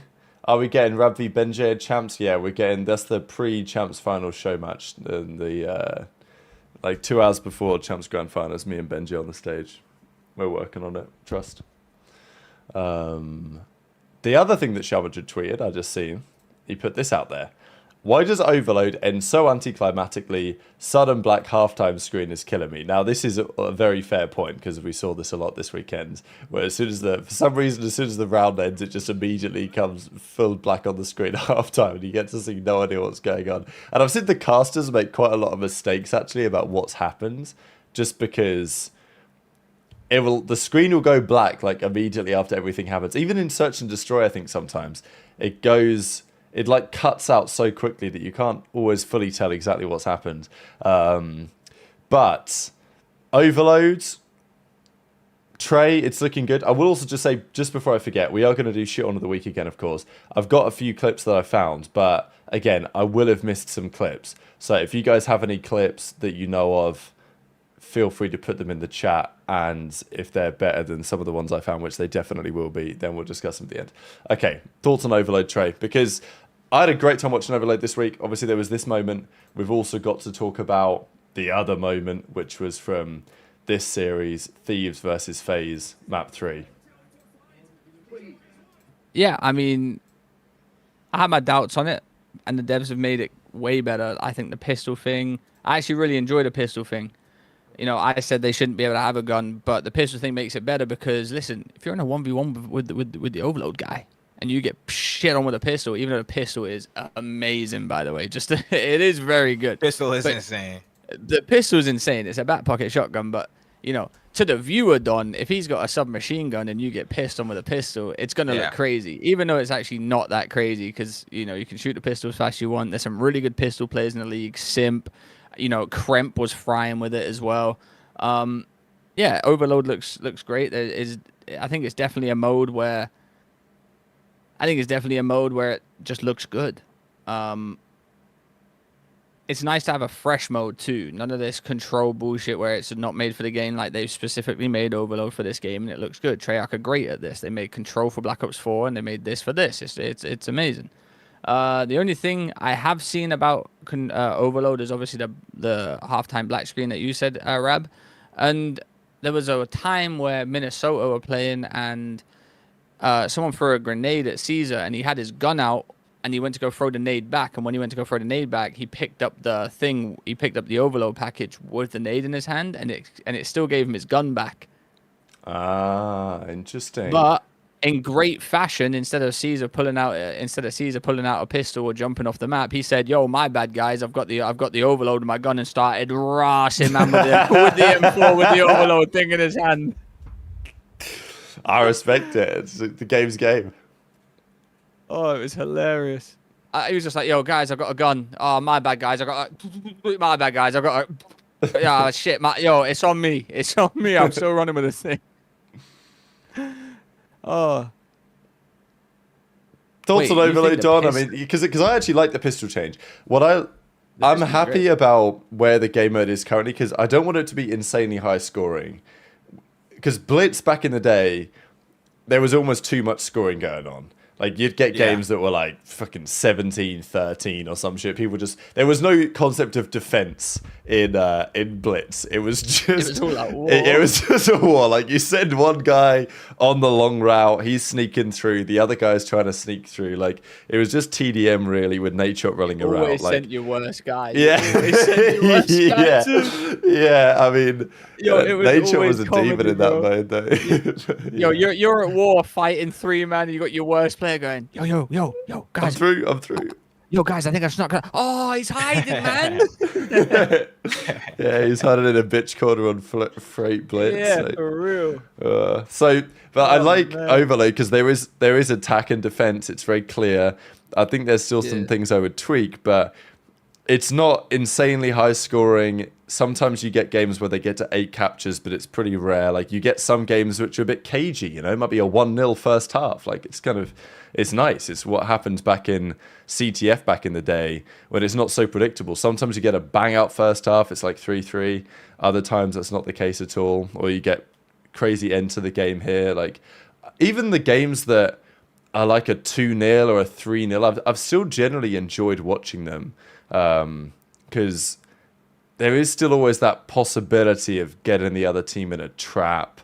And just because we haven't seen it on occasion where teams just are getting spawn clapped for like a minute and a half and then they just get ran like 5 or 6 captures in that time period. But yeah, what do you think, Don, coaching this mode, seeing the boys play it?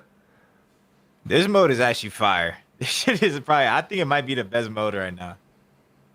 Like, I mean, just the whole viewing experience and watching experience, this game is just so much more fun to watch than the recent CODs. Like, I wanted the snipers in the whole time, but like, I feel like the 2 life rule, like, it is cheese. Like, it can go either way, but like, the sniper is not OP. People pulling it out. It's just, I'm just never bored anymore. Like, I feel like control over the past few years, even S&D sometimes over the past few years, like, with nothing in search, like, it's just like TDM with 1 life. Like, I feel like now everything's just better. Everything's just better in this game, and if we can get like a couple more good maps, like, I think Scar Overload is probably the least or the worst one to watch. I don't know how you guys feel, but I feel like Den is lit to watch. Exposure is lit. Like, those maps, I feel like you can hit a lot of crossovers, like a lot. Scar, I feel like, is a little bit more straight up. But that's probably the one I don't like, but besides that, Overload is elite. I mean, speaking of the snipers, there's been a lot of kind of reaction to that. I think the desk gave, I think it was Sib, kind of sniper of the week or whatever. I think I have that. He did a tweet, yeah, somewhere like this anyway. But yeah, the sniper was in play this week. It was good to see it in action. Look, again, it's one of these things. The pros say it's all OP and all that, and then you see them actually play with it, and it's like, okay, it's obviously a factor, but it's not this insane god gun. I think there's been a lot of talk about the 2, let's just say, yeah, the 2 life rule, whether it's good or bad, whether the pros have cooked or not. Because, you know, the way that they were saying it is, well, if we use it every round, then people will use it all the time. I think Octane made a point about, is it rewarding the right things? I think it's the question. Because I don't actually completely hate the idea. I also like the fact that the CDL has actually acknowledged it exists. Because I thought they'd pretend it doesn't exist. But, like, the commentators are openly talking about they're using it only twice, and once they die, they can't use it again. But it's an interesting logic, really, because if I'm using the sniper and I'm just shitting on everyone, I'm starting off like 6-0. I've only used it for that one life, and I've picked off the other guy's sniper twice. Then he can't counter me anymore, right? Because now he's not allowed to use it again. So I know there's some sort of tactical game in that, but I'm still not sure it's perfect in the sense that if I'm trying to counter a sniper who's on a hot streak, then like I just have to let him do it because I failed to counter him a couple of times. And yeah, and also I think the point that Octane was making is about if I've pulled out the sniper too long. I remember Clay, solid sniper, right? But the amount of times you'd watch Clay snipe, and oh my god, he'd pull it out every round. He'd be getting smoked with this thing. He wouldn't be getting a kill. He'd be useless on the map, useless in the clutch. And the next round, he's still got the bloody sniper in hand. And I know that the fans are typing in the Twitch chat like, Clay, put the fucking sniper away and pull out an AR. But he would insist on using it. And sometimes it worked, fair play. Sometimes he kept it out too long. Whereas in this game, because of the 2-life rule, you can't use it too much. You're forced to not overuse it, which, again, it could be good or bad. The other argument is that in round 11, they should just be able to use it anyway, for the decider, which I also wouldn't be opposed to. But yeah, what do you think, Don? All right, that might be lit. Round 11, you can use it. That's kind of lit. I think that's the tweak I'd make straight away. Yeah, that's a good tweak. Yeah, I actually fuck with that. I didn't even think about that. Because usually by round 11, it's like, both the lives are that's done. where we want it. We want it cool. Start off with it. Because round 11 is always cagey. It's sick. intense. Like, especially on LAN. Yeah. You're watching people pay for picks round 11. Like it takes balls to snipe round 11. Yeah, absolutely. Like, you might be useless in the back of the spawn with a snipe round 11, and now your teammates are like, damn, baby. Mm-hmm. The fuck? I see why some players don't like it. Or like, I feel like certain players like Caesar, right? Caesar, I feel like his value is so increased with a snipe that like it kind of alters S&D by being able to just always snipe. Like, you know what I'm saying? Like, I do like how you still have to use an AR. You can't just literally snipe all game. Like, Caesar can't literally snipe all game and like Insight. But I do think their value is enhanced because they snipe. So like goes both ways. You like the snipers, Trey? Would you be pulling them out if you were still in the league?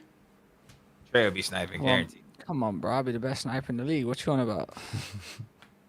I've been doing this. People feared me.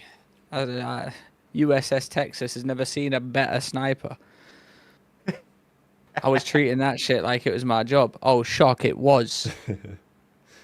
Guess what? I was the best at it. If there was an employee of the month for USS Texas sniping, I win it.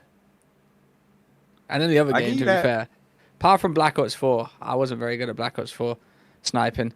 I know something about it. And then I watched Zuma pull out the sniper and whiff 5 of them. Yeah, it was stiff, bro. Black Ops 4, it was like stiff, bro. You could like swipe people in this game. Yeah. That's why in BO4, I feel like I could not swipe on nothing. Just like that shit had no auto aim. That's what I'm saying, bro. Yeah, the Paladin. But Simp made it look good, so I can't even cry about it. Well, that is the point, yeah. You did get cooked there a little bit. Can't complain. Thanks, Emery. Sees him all the way for the 5 USD. Boston versus Raven Overload was probably the only one I didn't enjoy. Them Raven boys are buns. Well, I mean, Ravens, yeah, not a great start for the Ravens boys. We can obviously every team played something this weekend. Some teams played more matches than others. But yeah, we can talk about some of the other teams. I mean, we can have a quick comment on the Ravens because they played one series against the Boston Breach. They go down 3-1. I mean, Nasty has a 1.4 on map 4. Absolutely. Are we shocked? Like, I'm not shocked at all. This is just what he does. So yeah, Purge started off with an absolute stinky on map 1, as did Snoopy, and they both brought it back, and then they won the game by like 100 points anyway, which is just a bad sign. I'm not gonna lie. I mean, Ravens got outslayed by 4 and lost by 97. It's probably not ideal. And then obviously they won the search because they've got Slasher.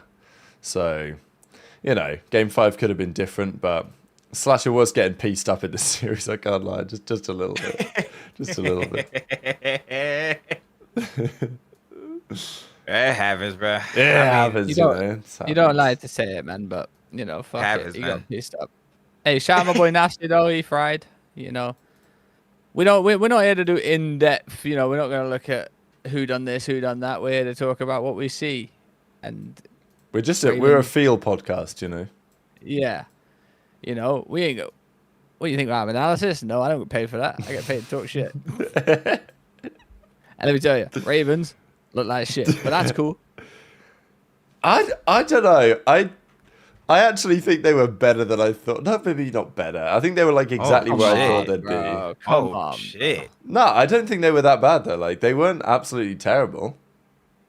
I mean, They're we had better them. than- We had them 12th, apart from Surge.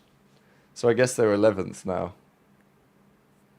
Yeah, I don't they're know. better than Surge, I and see that's this it. series, the first Ali. series. I'm like, okay, there's some potential in there. Crazy had his moments. I don't think this team will be great, but No, they're still going to be terrible. Don't get me wrong, but I thought Boston were gonna absolutely bend these over, but map 1 it was competitive. So, that's my Boston boys. Some Boston Breach boys. Top 3 at champs. Now they got Nasty. after champs, yeah. Well, listen, Boston are going to win champs. They're going to win Major 1. They're going to win Major 2 because my boy Nasty's on it. But there's no bias over here. If he got pissed on, I'd let him know too, and everyone else would know it. Like I said, there's no bias on this show. People just listen. If we don't think you're going to be good, then try harder and get good. That's I the way think I see Boston are it. solid, bro. I feel like they're right in that like 5, 6, 7. One of them 3. They somewhere 6, in 7, there. baby. 6, 7. yeah. I think they can. I think they can cause an upset. Do I think they can win? they the can cause event? an upset. No. I think they can get like a top 3 though. You They can talking cause an upset, Ravens? I agree. I wouldn't gas this team up even if they were first in the league. Not because of the players, but my word, how is this org still in there? But nah, Yeah, it is time to go. I'm afraid. on to the next. You know what? Actually, Trey, you said there was something we needed to do this week, and I do have it, and I forgot to talk about it, but it reminded me. Team camos. They are in the game. Oh. I don't know if you wanted to spend like a Oh, couple of brother. minutes talking about the team camos, because here we go. Here we go. I'll just play this on the screen in the background as we scroll through. This is the Cloud9 one. Actually, I can make it so it's all on the screen anyway.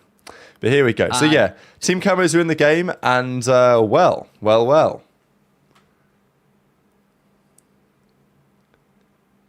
Like half of these are nothing to even do with the team. Heretics, thank you for trying. Thank you.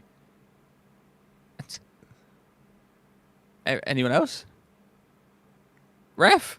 No, I mean, I just don't understand why they're so shit nowadays.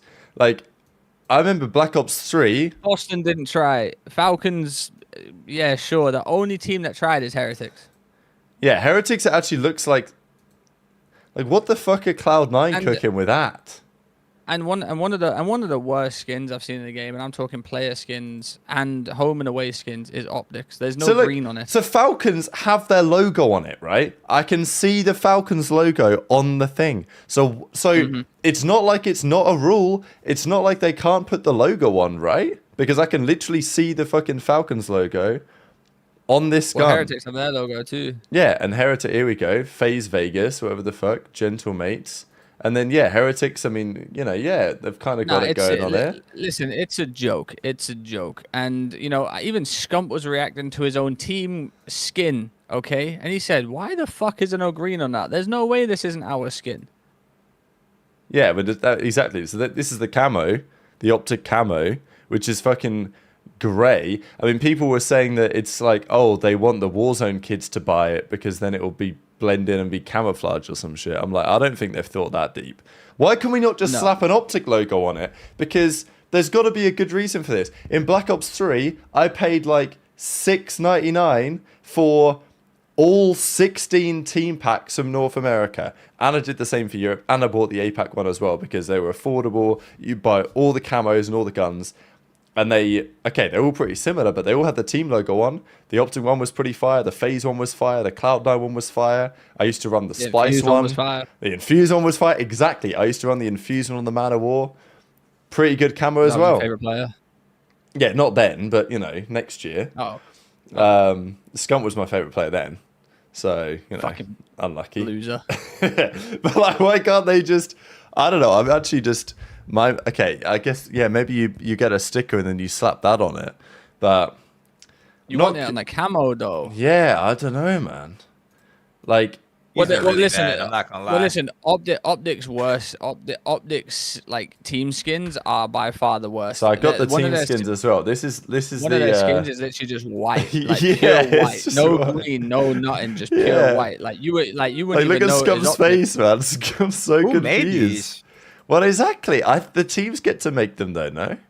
Because they No way. Well, look at Boston's. They got a clown face. yeah, and that's like on brand. They've been running that for some time. No disrespect. Boston's. There's look no way the tough. teams made these. I think I'm pretty sure they did though. Like, look, there you go. You guys can see the skins in the bottom left, just about. Pretty You know much. what'd be fire? Whoever won the CDO major got like a fucking animated skin for that major. Something better That'd than be this fire. shit. This shit is ass. Yo, Yeah, it's I like, mean, yo, What the fuck? yo, Aren't they- these like $15 too? Yeah, Yeah. probably, yeah. They're 15 each? Yeah. Okay, this Shit. Optic one's actually alright. Like this, the home skin is fine. Like the black with a bit of green and okay, like that's fine. But It's never fine. I mean, Even it's the still skins are not ass. good. It's still not good. Everything It's just like better than none the of other it, one. Bro. none of them are nice. And like, bro, there's so many sick camos in this game. Like, why would you not just go get a camo that's like 100 headshots or whatever the fuck the little challenges are instead of like this? When they look like ass. Like, if they looked good, then it'd be like, fuck it, let me buy the pack regardless. They should just be I don't know. They should make it the best skins in the game. I don't understand what the restriction Yeah, the is skin- because The skin should look fire. yeah, they make money off this shit. Like they make good money. Our denial, I didn't get it, or it's because fucking Clay and them won champs. I joined after, but I was on the team. We had like the The exosuit. AW That shit skin. was Oh actually my like God. that denial exosuit was actually fucking like Let insane. me find it for the stream. Like it was actually insane. Like my AW character was insane. Yeah, and Optic got one as well, didn't they? Yeah. It was only us and them. Yeah, exactly. So And that shit was insane, bro. Like, yeah, I bro, mean, if the it's a couple team, if here. the teams make cool shit, the players are gonna want to use it. Like, that doesn't make any sense not to. No, it's not At a least that's how great I picture am. of it I don't here, know. but- No, and absolutely. Yeah, like we had a couple of sick exosuits back in AW. This is one of them. Yeah, and you could get them out of the supply boxes. Oh man, the loot crate. Loot crate Oh. god is crazy. Hey, the loot crates. Man. Give me that. But the thing Degenerate about that is that you gambling. couldn't even get those. Yeah. This shit Like, was. it was uh, only like the people on the team that had them. Yeah, the players. That shit had was them. fire, right? Let's see on the That helmet. shit and was shit. heat. They did, I mean, that's like literally a decade ago. It's 10 years ago. Is that not And we've fire? regressed. Like, Yeah, this is fire, 100%. And they do this shit in, like, even in Valorant and stuff, they do this where they give the players, like, the players that win the events, they get, like, a banner and they get some special shit they can have on their character and all this, so you know that they're real.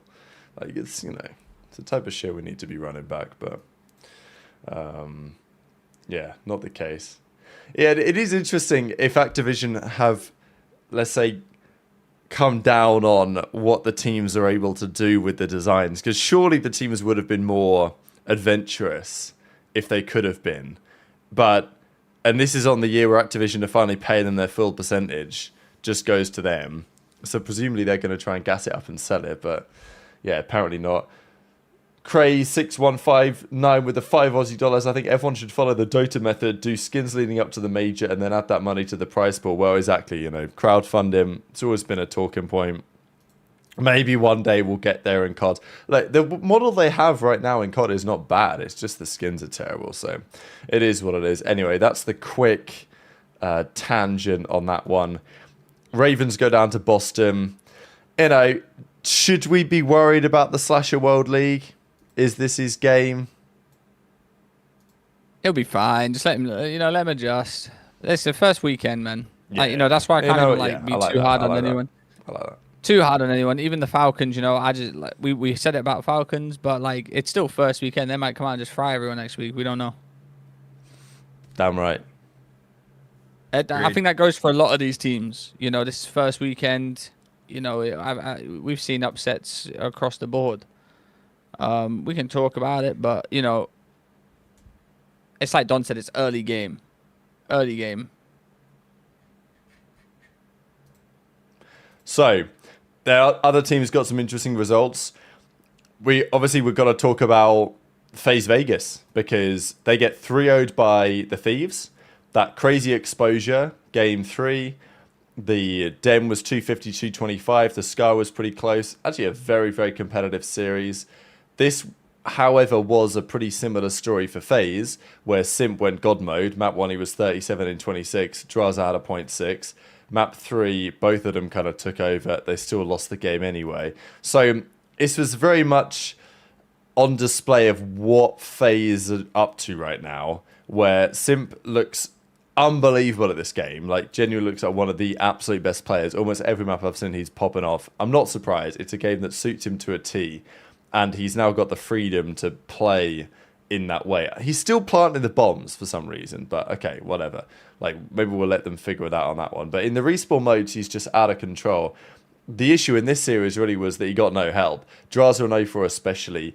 Now, of course, they wanted to play Gentlemates a couple of days later, and they got a surprising win. It would definitely have been considered an upset. This series is never going to be super clear-cut because it's still clear that FaZe, they're in the conversation with the better teams.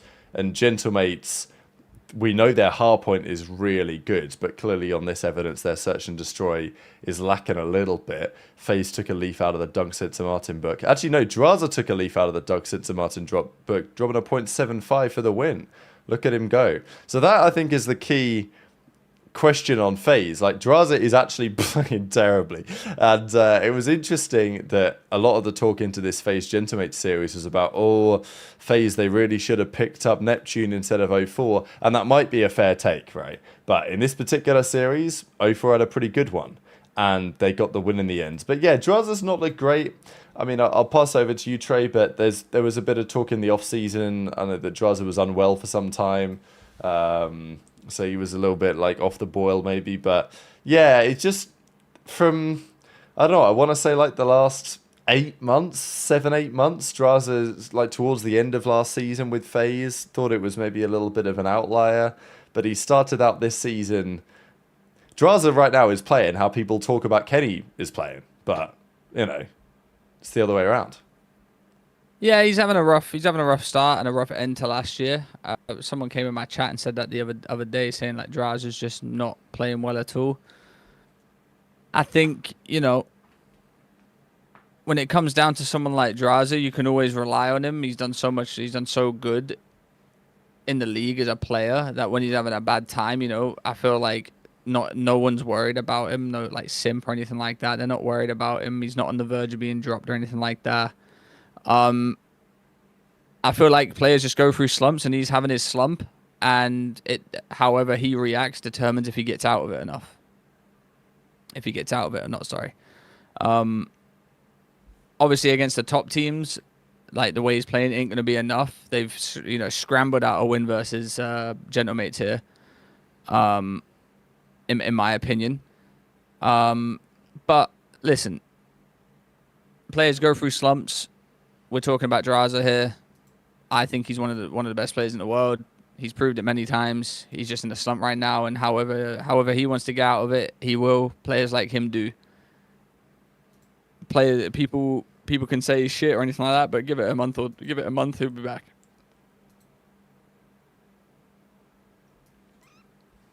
Yeah, I agree. I mean, I feel like he is in a slump. I mean, that's a long slump if it was from last year. Like, you know what I'm saying? Like, I don't know. I don't know if it's gonna just come back in a month. I don't know if they're gonna just show up to Major 1 and actually like Like they'll make it to Sunday. They're still phased, bro. And Simp has got like, I'm not gonna lie, Simp's back, and it's elite to see him like that series when they were playing Thieves was elite to watch because Simp was literally 3-piece in Thieves. Like he was actually slamming their shit. Yeah, map 1 was literally Simp versus the BG. He was pretty literally- crazy. He hit the corner 3. I'm like, damn, okay, like. Matt and Abizi was frying too. It's like y'all couldn't do this together. Yeah, that's what's so Y'all did this confusing together, y'all about would've this. won. Like, Y'all would've yeah, been winning, exactly. motherfucker. Like Abizi had a 1.35, Yeah. Simp had a 1.38. Like they were just going. Bro, I know yeah. people seen that series. It was like, thank God these guys split up. Holy fuck. Yeah, they would have been. It was literally yeah. both of them just fucking slamming. Like, holy shit, bro. Simp is Finally. frying. Yeah, Simp is frying. Actually, 04 fried one series. Was it the one? It was the one they won. 04 played really well. Mm-hmm. This team's solid. I got them in the top 4 right now. They're solid. I think it's a pretty big result to get at least one win on the board for FaZe because you know they were under some level of pressure. And they beat. I from mean, the they fans. beat a top 2 team right now. Yeah, absolutely. So Yeah, they squeaked in Neslo, but like the maps were not close that they won. I mean, they dominated the control as well. Ophra and Simp had a big takeover here, or the overload. I'm gonna keep saying control for some time. And then yeah, the map 5 search, they take the win there. I mean, it wasn't even a fight put up by the Genomates. So I know there was a lot of talk. The Genomates boys are like, okay, we got to work on some search, but clearly their respawn's looking real good. It's probably also not a bad time to lose in a sense of getting like a little reality check. I think it's the same both ways. FaZe also have talked about it. Simp is saying, look, I think I'm an end of season team rather than a start of season team, but I don't know if I love that mentality where like I want to be a start, middle, and end of season team, Trey. Yeah, I mean, like, yeah, I'm on the same boat. I don't like the.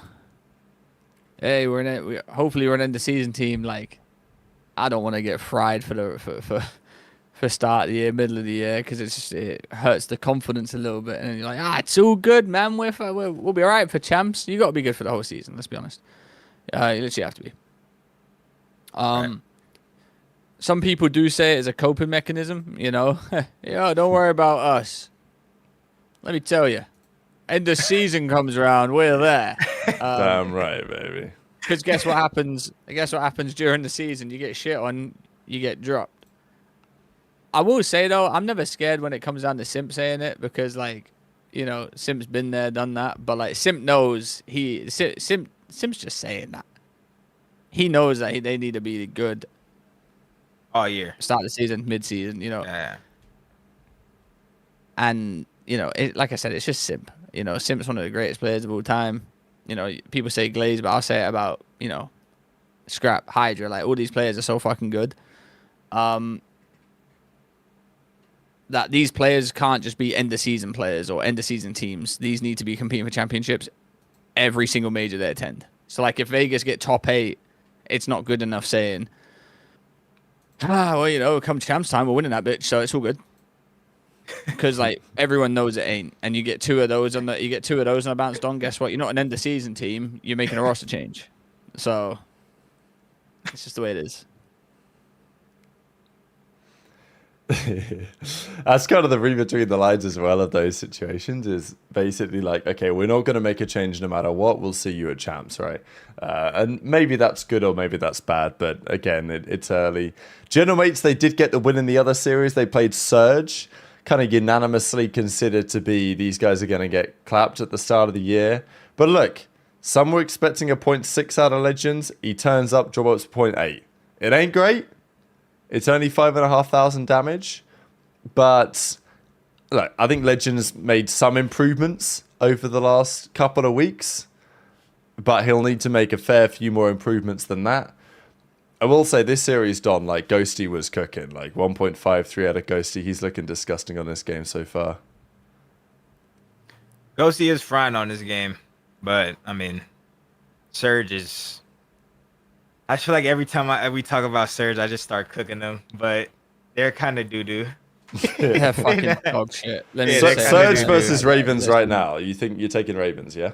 I'm taking Yeah, Ravens. 100%. I'm taking Ravens, yeah. Listen, this Surge team is They are- poor. Yeah, they're not great. Serge was in Zuma's chat saying move on. Yeah, When they're Zuma not was great. talking about we gotta and you know what we're doing? Moving on. Nah, but Gwyn was trying map 1 though. That's my Couldn't Gwyn give a flying tonight. fuck. We gotta go. All right, so congrats. We'll catch up with Surge next week after they play a couple more series. Yeah, we'll catch up with them. I mean, we'll catch up they're with just them not- next weekend. I mean, what is there to say about them? Seriously, Yeah, we know. We all know we're where gonna they say are. the same thing every single time, and it's just like I don't want to like.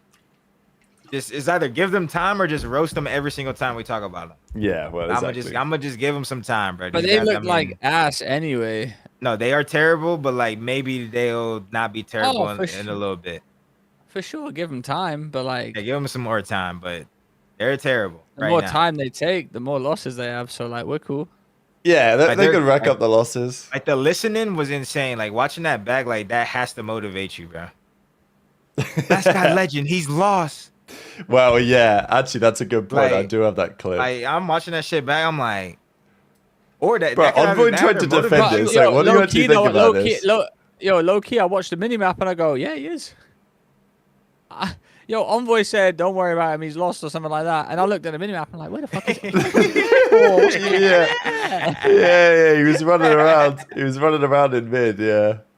I'm like, they're about to cap the point. Where's number five's there? What do you mean he's there? Yeah, he might be lost still.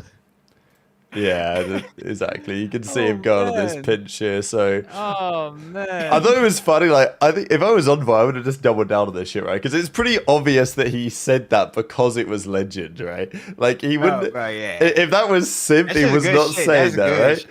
But Yeah, like, yeah. so Envoy says, no disrespect. The guy was last Yeah. alive a couple times, nowhere to be found. So I'm saying this, so we run forward and don't look for him. But I'm like, look, if that's fucking that's good Mercules, you're not saying that. Even if Hey, Mercules that's is also good lost cheese. in the That's good source, cheese. you're not I've saying been that. I've been saying it. You good cheese, cannot bro. just because you say no disrespect does not mean you get away with being very disrespectful. No disrespect, That's but good shit, Hey, though. hey, no I love it. disrespect. I love that calm, bro. No disrespect, and then proceeds to be the most disrespectful you could possibly be. I love Yeah. that. Yeah. No offense, but Listen, don't take no offense to this. Hope this finds you well, but I think you're shit. But like, I don't mean there's no it in a bad disrespect way. though. I love that. Good work, Adam Envoy. Scrap says, "Nice response, pussy." Yeah, nice. Yeah, to know yeah, bigger yeah, than yeah. good. Envoy is good. Envoy is so good at like starting it and PR, backing the out. PR When he done the challenges shit, Yeah, yeah. he literally roasted everyone in challenges and just got like. Yeah, but like it's the same shit. You can roast everyone. But I don't mean that. With no disrespect. I'm just roasting the whole fucking scene.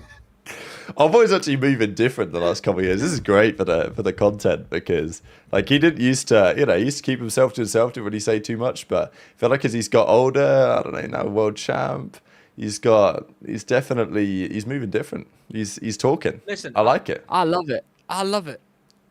But stand on it. Yeah. Well, that's what I'm Because saying. you already I know would've he doubled scrims down him. on the You tweet. already know he scrims him and goes, yo, this guy's fucking ass. Yeah. Yeah. You know. Oh, it's just funny though. But like, know. I don't know. love it. Maybe it's Scrap calling him out on it too. Like he knows too. yeah. He knows exactly what's going on. Scrap knows Yeah, he exactly knows what's too. going on. Facts. So yeah, that's the thing. There's a lot of French fans, a lot of fans of the Genomates team. So if they have a few words to say, then the fans might go crazy, right? The NPC fans might go crazy against Legend. So maybe he's trying to calm that down. But somehow doubt that's actually the case. I think Yeah. it's funnier that he deflected. You know what? Fair play, because like it's so obvious what he said and why that the fact that he defends it is just funny. If Scrap said that, he would have stood on business and been like, yeah, he is fucking shit. I said it. Yeah, unlucky, right? Beat me at LAN. But people were like, oh, well, Envoy, you're going to find out in 4 months when Legends dropping 1.4s on your head. It's like, okay, we'll see. I actually really want Legend to do well. I'm hoping he does do well, but it's pretty funny. You are all good, Don. You're all good. So there was that going on. two other Sitting down, I series hope. we want to yeah, hope so. Two other series we want to talk about. One was this, so G2 played Cloud9. These guys had a bit of a banger the other day in the 75k tournament, and this series also delivered as well. This is a great series. Cloud9 won both the hard points. Game 4, I mean, what more can you say, Trey? Afro just goes 44 and 28, 1.6 on the head. You might be back. Hey, well, listen, he never left really. Afro's such a naturally. I can't speak, man. I'm so tired, but he's naturally raw, talented gamer. Yeah, you got that gunny. You got gunny. He is like you don't want to be in a 1v1 raw gun skill against him. You need a stun, a nade, or something. He has that. He's just an annoying gunfight just because he's so good. Rough loss. Very happy that, you know, it was a rough series for Skies. You know, we did gas him up at the start, but I think we gassed him up before the CDO started, and he had a rough series. But I think what Caesar brings is that extra dynamic to S&D because he is so talented with the sniper. Now, you got to realize that when people have rough years like last year, Caesar didn't play for half the year after that optic stuff.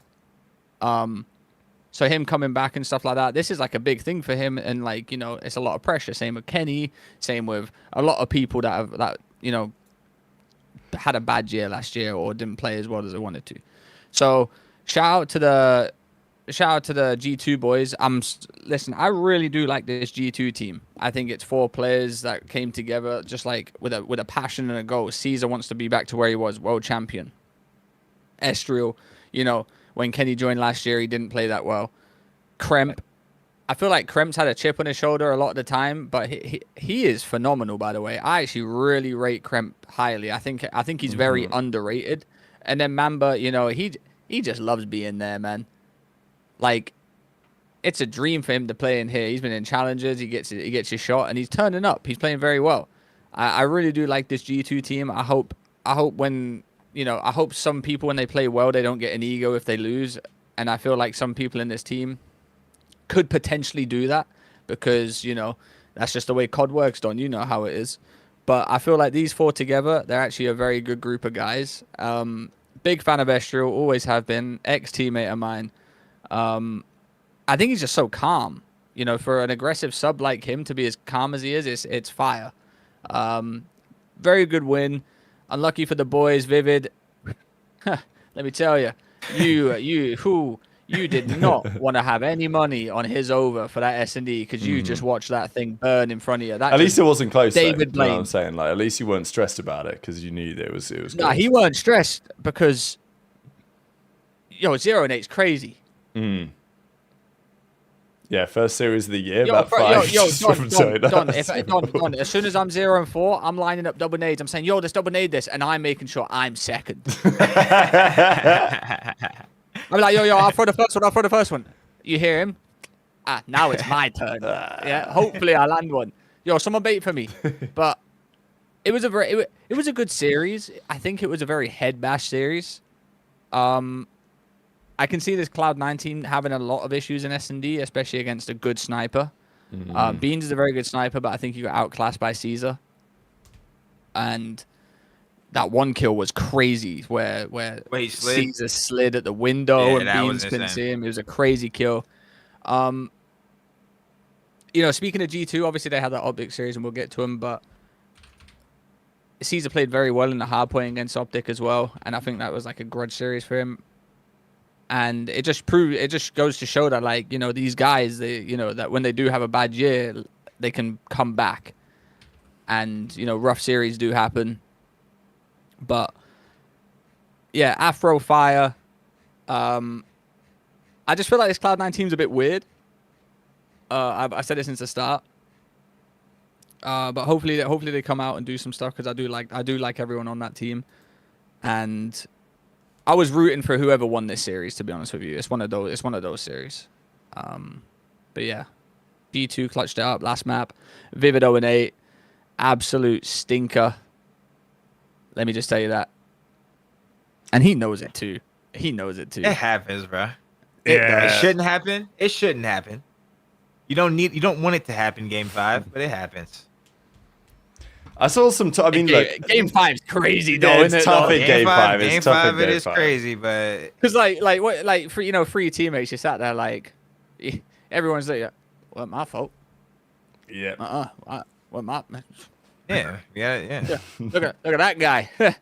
He just cost you. Still most damage in the lobby out of him over the series. I mean, it's true though. Like I went Nah, 0 it and is. I went 0-7 at like Infinite Warfare, like Vegas Open. We lost like Human Jesus, and I went 0-7. And like you already know when you're walking away, your three teammates are looking at you like you've just done some like heinous shit. Like you've committed a crime. Yeah, that's the walk of shame right there. Like his shoulders are slumped. Literally, like not a one night stand walk of shame. That's like. Wait, can we check the donut stats? Wait, we got Have I ever all-time had a donut in the stats? CDO? Oh, I Oh, think I've had Gamepedia donuts. might have the donuts. I don't think I've ever had a donut. I don't think I've ever Maybe had a donut. I in the maybe CDL. haven't had one in the CDO. I'm not sure. I've had one before though. Like Yeah, I mean, you've had online, I had at least about. Whew. I think there is actually a way to find this. I might be wrong. Well, we just we'll just ask someone, then we'll bring it up next show or the Yeah, we can do that. pre-shows Yeah, true. because we are I'll, we are grinding this episode. I got Yeah, my that- eyeballs about to fall out. That actually is true. Okay, we'll come back to that one. Probably like 2.5 hours in or something. We're like 2 going out of 15. crazy. We're like 2 out of 15. All right, We're going let's talk about Optic, the reigning champions. They get 2 nice wins this week. The Optic fans want to hear us talk about it. They take down the Falcons. This one was not particularly close. Mercules literally had a 1.8. Shotzi had a 1.5. I mean, not really too much more to say on that series. The G2 one Yeah, was the very interesting, in my opinion, because we know that G2, as we've said, they're a solid team. I thought this series was going to be pretty competitive, and it was. But again, I was saying in my video the other day, this, I think, is what separates Optic this year with Mercules and where they used to be, because we've seen this happen a lot of times. Optic lose the game one that they probably don't expect to lose to a team that's like really want to beat them and is a good outside opportunity. Shotzi's literally within the first 15 seconds of the map taken Sky's hostage in the top window. It's like, yeah, we know what Optic's thought process was. They probably think they're going to bowl over these guys because they've been beating everyone in scrims. Okay, fair enough. Shotzi has a 0.6, Sky's has a 1.5. And the game 2 was competitive. They were trading rounds. It was literally just defense all the way. But then Mercules hops on the bomb and clutches a 1v2 Ninja. He then clutches like a miracle 1v2 a couple of rounds. Not a miracle, but like he just played it perfectly at 1v2 a couple of rounds later. And that helps them get over the line in the end 6-4. And it's just, without Mercules making those plays in the search and destroy, Optic could quite easily go down 2-0 here. And things start to spiral. And we've seen that with Optic before, but I just think that's the difference with having Mercules that's come in. Well, like Shotzi had a terrible map 1 and map 2. Mercules bails them out, and then they catch fire again, and for the rest of the series there was absolutely no stopping them at all.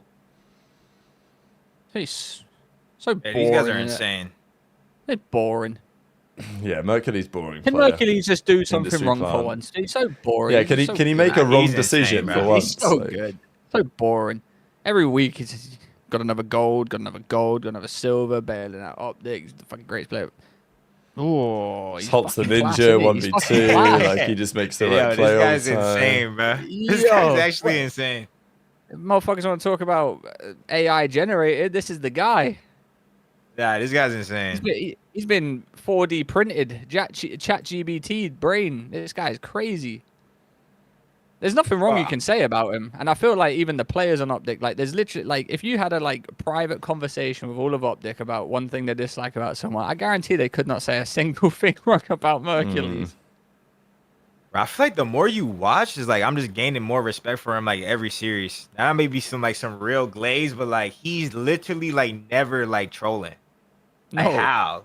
Like how you never like just say fuck it? Like I'm like just be off, like be hella off. Like I know in the finals at Champs he didn't do, or was Champs of the World Cup one of those. Yeah, it was Champs. He wasn't like He played super decent. on He it. didn't play the greatest, but like he literally does well every series. Like it's been for a while. Like I remember when he first got picked up, I'm like, all right, he's got to throw up the bullshit. Yeah, Like, his throw up the bullshit hasn't even been that bad. Like his throw up the bullshit is too positive. Yeah, yeah. When you yo, he threw up he's the actually bullshit. What's that? insane, Double bro. negative? Nah, he threw up Merck's bullshit. He went positive still. And like the team is like, this team is elite, bro. The whole team is elite. I don't know. I don't know what else to say about them. They're actually just elite. Yeah, there's literally nothing to say about him. Like, actually. Yeah, and then Dashi took over on the final map. I will say, Don, unfortunately, you did have one donut. I'm seeing. I got the stats up. We got the stats up on. The Trey what was was going it? up, be honest.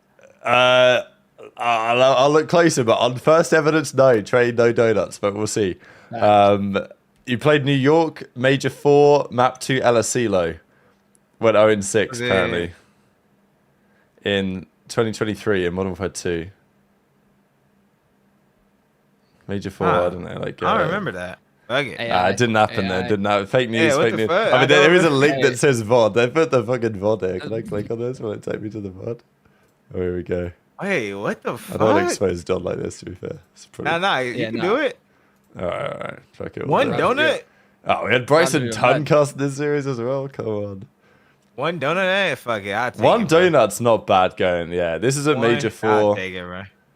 Let's have a look at the final scoreboard here. Is this online? No, this is LAN. This is at the. Nah, it's LAN, This yeah. is Oh. that cheese major, which This was is the which series I never got was. slammed? Possibly. Add a 0.3 to series. Add a 0.3 to series. Exit out. Exit out. Exit out. Exit out. Exit out. Exit out. Exit out. Exit out. Okay. All right. I'm gonna That search for series, 0. That's my in here. worst series of all time. No, he had one. Oh. But this is way back in the day, not in the CDL era. Anyway, sorry. Go on, Don. Go on. Bro, I was challenged. I was actually so confident, and I was actually just getting slammed every gunfight. Like I swear, I was playing confident. Yeah, CW. I mean, yeah, they that's won where I was champs getting shortly confident. after that, so you can't even be that Bro, mad. I was Listen. getting demolished that series. CWL doesn't count. That didn't count. It was harder to get. It was easier to get a donut back then. Pro League 2018 Trey had Stage one. 1, Look, Trey Arden had one, Forest. bro. Shoot, that's Versus what Rise. What Yes. had another one?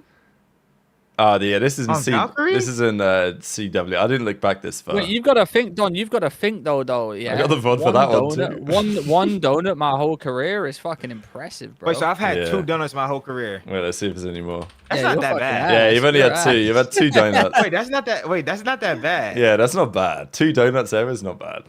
2 donuts in my 2015 to 2023. That's not that bad. I wonder who's had the most actually. It's got to be like Enable, right? That's not that bad. Over an 8-year span, 2 donuts. That's cool. I'll take that. How many donuts has Scump had? Scump's had 5 donuts on record. I take that 2 in 1 series. Yeah, I can have 2 on Wait, series. damn. How many did I have Scump had total? Yo, am I better than the Oh GOAT? my! the king? Oh, okay. I thought Octane had 16, but it's actually coming up as the map as well. It's finding the maps. So, so Octane had. I mean, obviously, he had his 2 in 1 series. Back in, I mean, look at that, 2 back to back in my god. Wait, No, Octane did have a fair few, to be fair. Wow. Octane was probably by far the worst. But also there was a load. Right? There was a load on. Yeah, some of them are kind of. I want to see how many Enable had. Okay, 4. See, that's what I'm saying. Yeah, people are out to get Not me. too bad. Octane drops donuts against everyone else and drops 1v3s against me. It's fucking horseshit, isn't it? Wait. He dropped a double donut in the series. That is insane. Yeah, that's still next Holy level. Like. fuck. Wait, did he win? Did he win that series? No, No, of course he they lost. Of course they lost. They lost to FaZe in 5. Yeah, he went 0-6, 0-6. Absolute Sam is generation. elite though. You'll bro. never see that. Holy We'll never fuck, see that dude. again. We'll never see that. Hey, again. that's fucking. Hey, that's fucking typical though. Because how do you walk away from your teammates and say, "Well, I don't know what I done wrong"?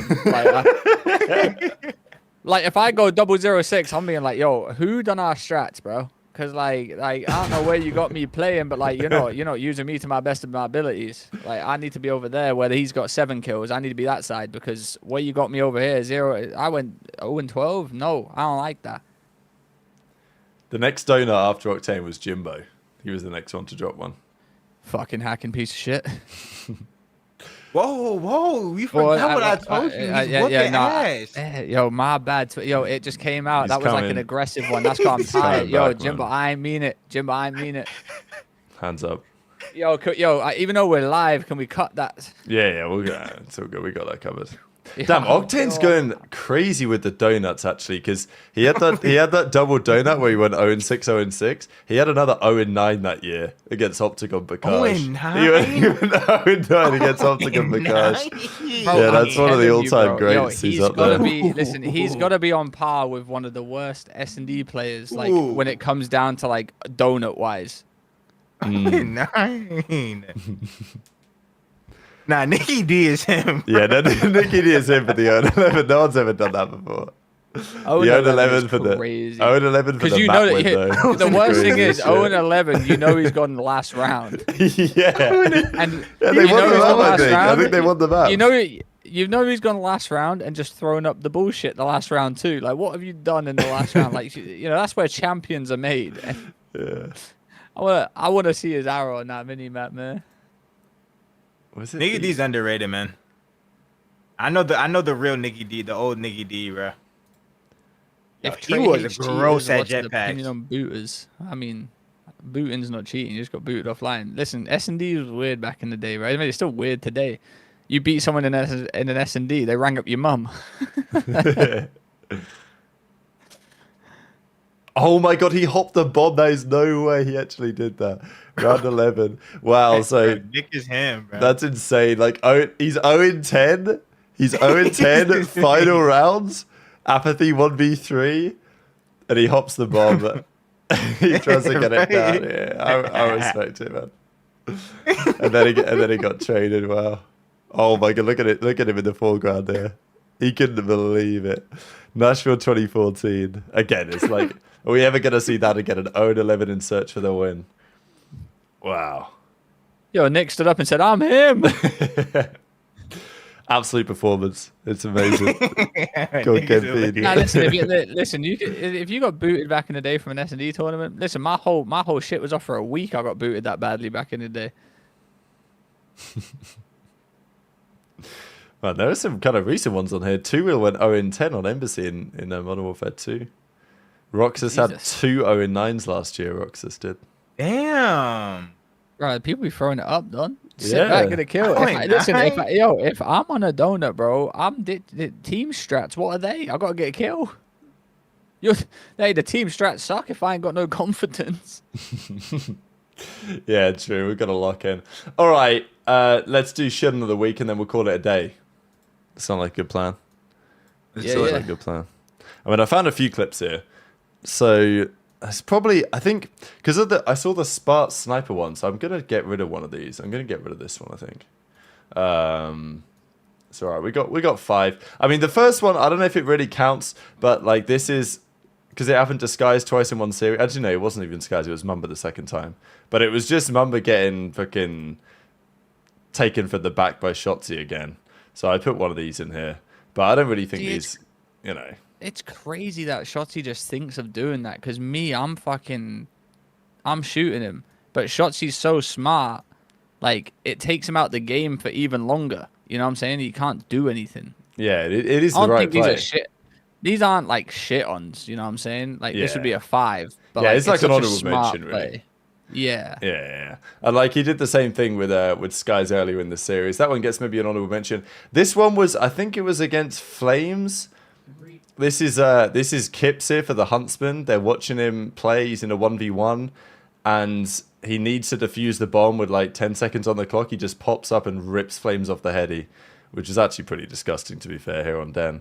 Because he's down to, what HP is he down to here? Don't count, snaked. 31. He did snake him. Nah, it was just a one pump. I wouldn't even say it's a shit. I'd just say it's really good shots from Kips. Yeah. Like the center and everything like that. Like that guy in the heady never winning that fight in a million years. Yeah, with the shots he hits, yeah, it's fair. It's pretty disgusting though. I think that's a shit on. It's a shit on, but I'm saying like the shit on is the shots, not Yeah, it's just I feel like just the movement, the execution. It was just that was just. Also, what's Flames doing? He's made him weak, and bombs down. You can see the bomb, seconds left. I team with Flames. He is Iron Man. He is just like he's just always iron, bro. But like sometimes the iron just gets broken. His iron gets broken sometimes. Well, there we go. He got broken. If just broke his shit, bro. That's just And, bad. and I will He just listen. broke his- I'll get that a 3, Yeah, pretty good. I like that. and then That's we can fair. judge after. I'll give it a 3. You know, great shots. Got Flames had bad Snake, whatever you want to call it, but definitely great shots. Shout All out right. Nips. These other ones are actually pretty good. Chips. So this is Kremp getting absolutely pissed on by Hook. Hook comes flying off the top rope down the stairs. Here we are on raid. Kremp just whiffs all his shots. Finally, we got one from their POV. Like Kremp's a great player, but this is pretty bad. Hey, everything just- I said about Kremp, take it back. Yeah, it's pretty mind blowing. So yeah, it's like there ain't much emphasis going on in this game. Obviously, he needs to close that one out. He needs to close out this one. Yeah, I mean, That was cool. Damn. I'll say that's a 4. yeah, it's a 4. It's a slow one. Right, like It's a slow one. right, like I'm gonna need some up for the chat as well because if they see clips, I need to get them sent in because I'm trying to find these today and like I'm looking. Yeah, through but a to bunch me, of that's clips. just like a standard like fly down the stairs. Kremp can't aim and Yeah, Kremp's yeah, sense isn't yeah, fast that's enough fair to enough, keep that's up fair with enough. the character. yeah, Like it's a that's true. shit on, but like It's it's a not shit like, on, but like, yeah. Yeah, it's that's like fair. Not a Kremp. crazy shit on. Like Kremp, you got. Like, that's Kremp one of just- those like you're like, bro, this fucking game. Like you like. Yeah, he almost like gets stuck It's one on of like them, the like little you thing got hold by It's the like- game, yeah. kind of. outside the room. So he gets like stuck on the bush to the left, Oh like the my little God, cloud God, bro. ball. this Oh, fucking badly. game, bro. Like, do I need to raise my sense? Like, I just couldn't turn. Literally, bro. I would have put up to 2. There, I would have put up to 2. 2 cents. You ain't doing that against me. Yeah, listen, I'll go 2 and 38 with this new sends, but Shotzi, I'm killing you jumping at me like that for real. Yeah, so there you go. That's another one. And then the final two, we've got... So this clip that you guys pointed out to me earlier in the show, this was coming out of Spa. I actually don't know who this was against until we see in a second. But Oh, he's this got was the a no-scope, sniper. right? Yeah, and then he just absolutely slams this guy. It was at King of Body. It was King of Body. Oh, I mean, it's a my what? I mean, God. this is the one, but like, there's no skill involved. No, but... The only skill is reaction time. Spark's got some great reaction time, Yeah. but it's a 1. If we're being honest, it's a 1. I mean, this can't not win Like it, if that, really. if that was in the league, that'd be like clip of the year probably. That Yeah, would be that's a shouldn't one, it? that's a Yeah, one. yeah. That's the one. Man, of all people it had to be King of Yeah, but Body. like, what do you even fucking say there to your teammate? Like, yo, got. Never mind. It is what it is.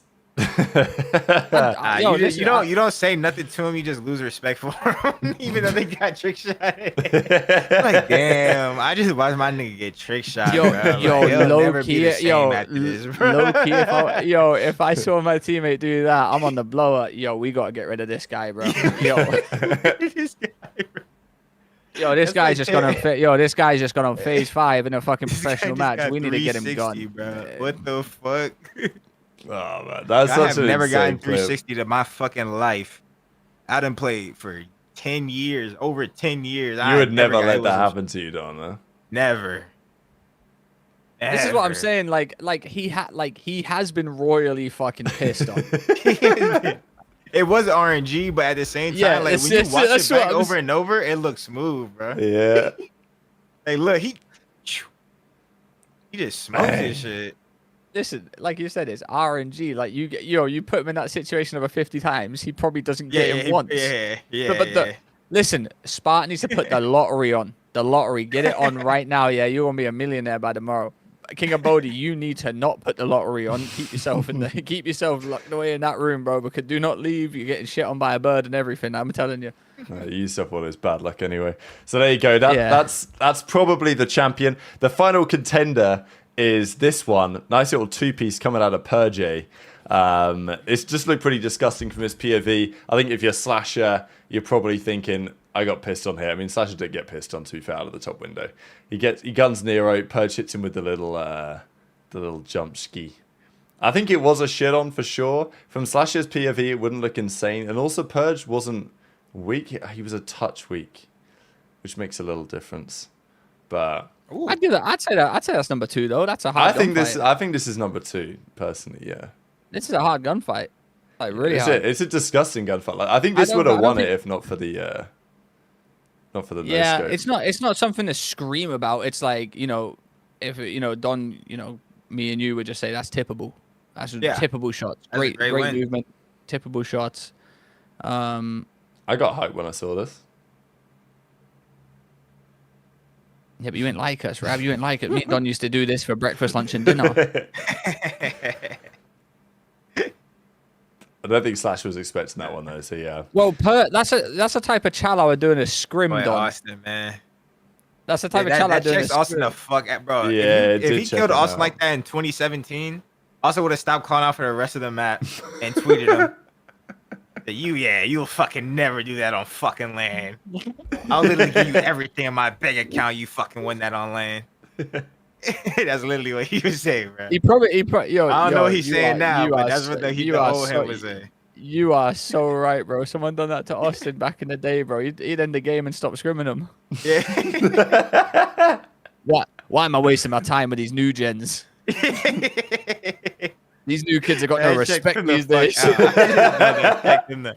I know that shit checked him the fuck These out. bro. new kids got zero respect for me no more, man. What's going on? This is That's his what- first bro, that- gunfight of the game as well. It's literally his first death of the game. Oh, like- yeah, Wait, that that's his is- first death. Yeah, I think that's his first death.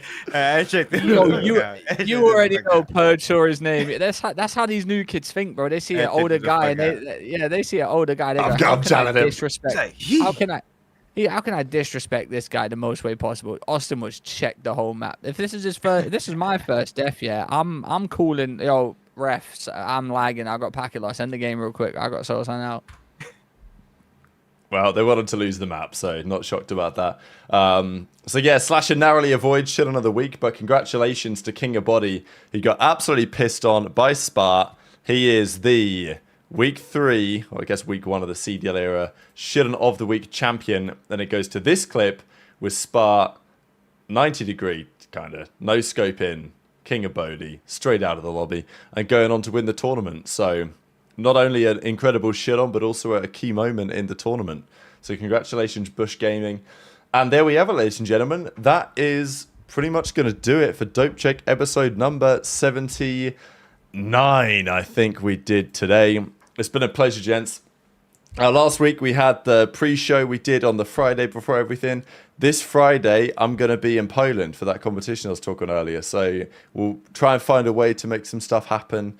The I show can run Monday. it. Yeah, I mean, look, Trey can run it. Absolutely. Hey, I'll run the pre-show. I'll run it. Don't worry about it. I got this. I'll run that, John. Maybe. Alright. No, I will. I got it. I'll be here. Let me run it. Let me run that. Hell I've yeah. never seen production like it. I'm about to have this Stream Deck going crazy. That's a good point. I'll get all the graphics anyway, because I've got to put all the graphic stuff on my laptop anyway to go potentially on the show next Monday. Or if you want to run the Dope Chick show next Monday as well, Trey, you know, if you want to do the production for that, because you know what I it's can. like when I do it on my Yeah. laptop. It is absolutely cooked. I can. You just have to give me your salary. for that Yeah, one. yeah. I'll talk to the big man. I'll talk to the big man on that one. Yeah, because like We can, if I'm if I'm doing a temporary I see what you're promotion, saying. Yeah, I need like the that, temporary actually. Yeah. Munyon. Yeah, Yeah, I yep. see. Yeah. Yeah, the temporary Munyon. I won't I like sign that. nothing. Nah. It'll just be a one-time thing. Two Yeah. time thing. I like that. That's good work at each, actually. Hey, Get that bills gotta be Munyon paid. rolling, baby. Yeah, Let's get that yeah, Munyon bills gotta rolling. be paid. Bills gotta be paid. You go. Yeah, you can go swimming every Monday if you want, bro. All right, pleasure, gentlemen. Thanks for joining us all today. Hope you enjoyed the show. I had a great time today. Don, final thoughts. I'll give it to Trey to hand over. W show. Like we had a lot of laughs today. It was fun, and that's about it, man. Trey, close us out. What's good, everyone? It's an absolute pleasure. Episode 79 has been complete. Episode 80 comes next Monday. Join us for the pre-show Friday. I don't think Rob will be here. He's got his swimming cap on. He's going to be doing breaststroke, backstroke, other strokes. I don't know what. It's other actually the strokes only are. two strokes that I won't be doing. It was quite impressive, actually. All right, well, I'll just go. I'll just go. Just go fuck you know, yourself. I'm out. It's Yeah, I'll go fuck myself. I don't know swimming, apparently. Never mind. Never mind. But listen, we appreciate everyone coming in with the donations. You know, it helps to go to a great cause, which is us. We are the great cause. Yeah. That's us. We appreciate everyone that comes in, donates, shows love. I've been in Don's stream. I've been in my stream because I'm obviously streaming, so I'm in my stream. Interesting, yeah. And you guys show love all the time, asking if there's a new episode coming out. I even go in public matches and people ask me if new episodes are coming out. I'm like, yeah, 8 p.m. Schedule it in, boss. Next thing you know, they're in the chat. So it's great. We appreciate the support. Great COD. It's back. Season's back. Everything's lovely. Major ones coming up soon. We will be there. Just letting you guys know, we will be there. So if you guys want to see us, book your tickets. Dope check meet and greet. Not a meet and greet, right? Yeah. It's very nice. Anyway, we appreciate you all for tuning in. From myself, Donny Temp, and Tactical Rab. We'll see you guys next Monday. It's an absolute pleasure. Take care, everyone. Later.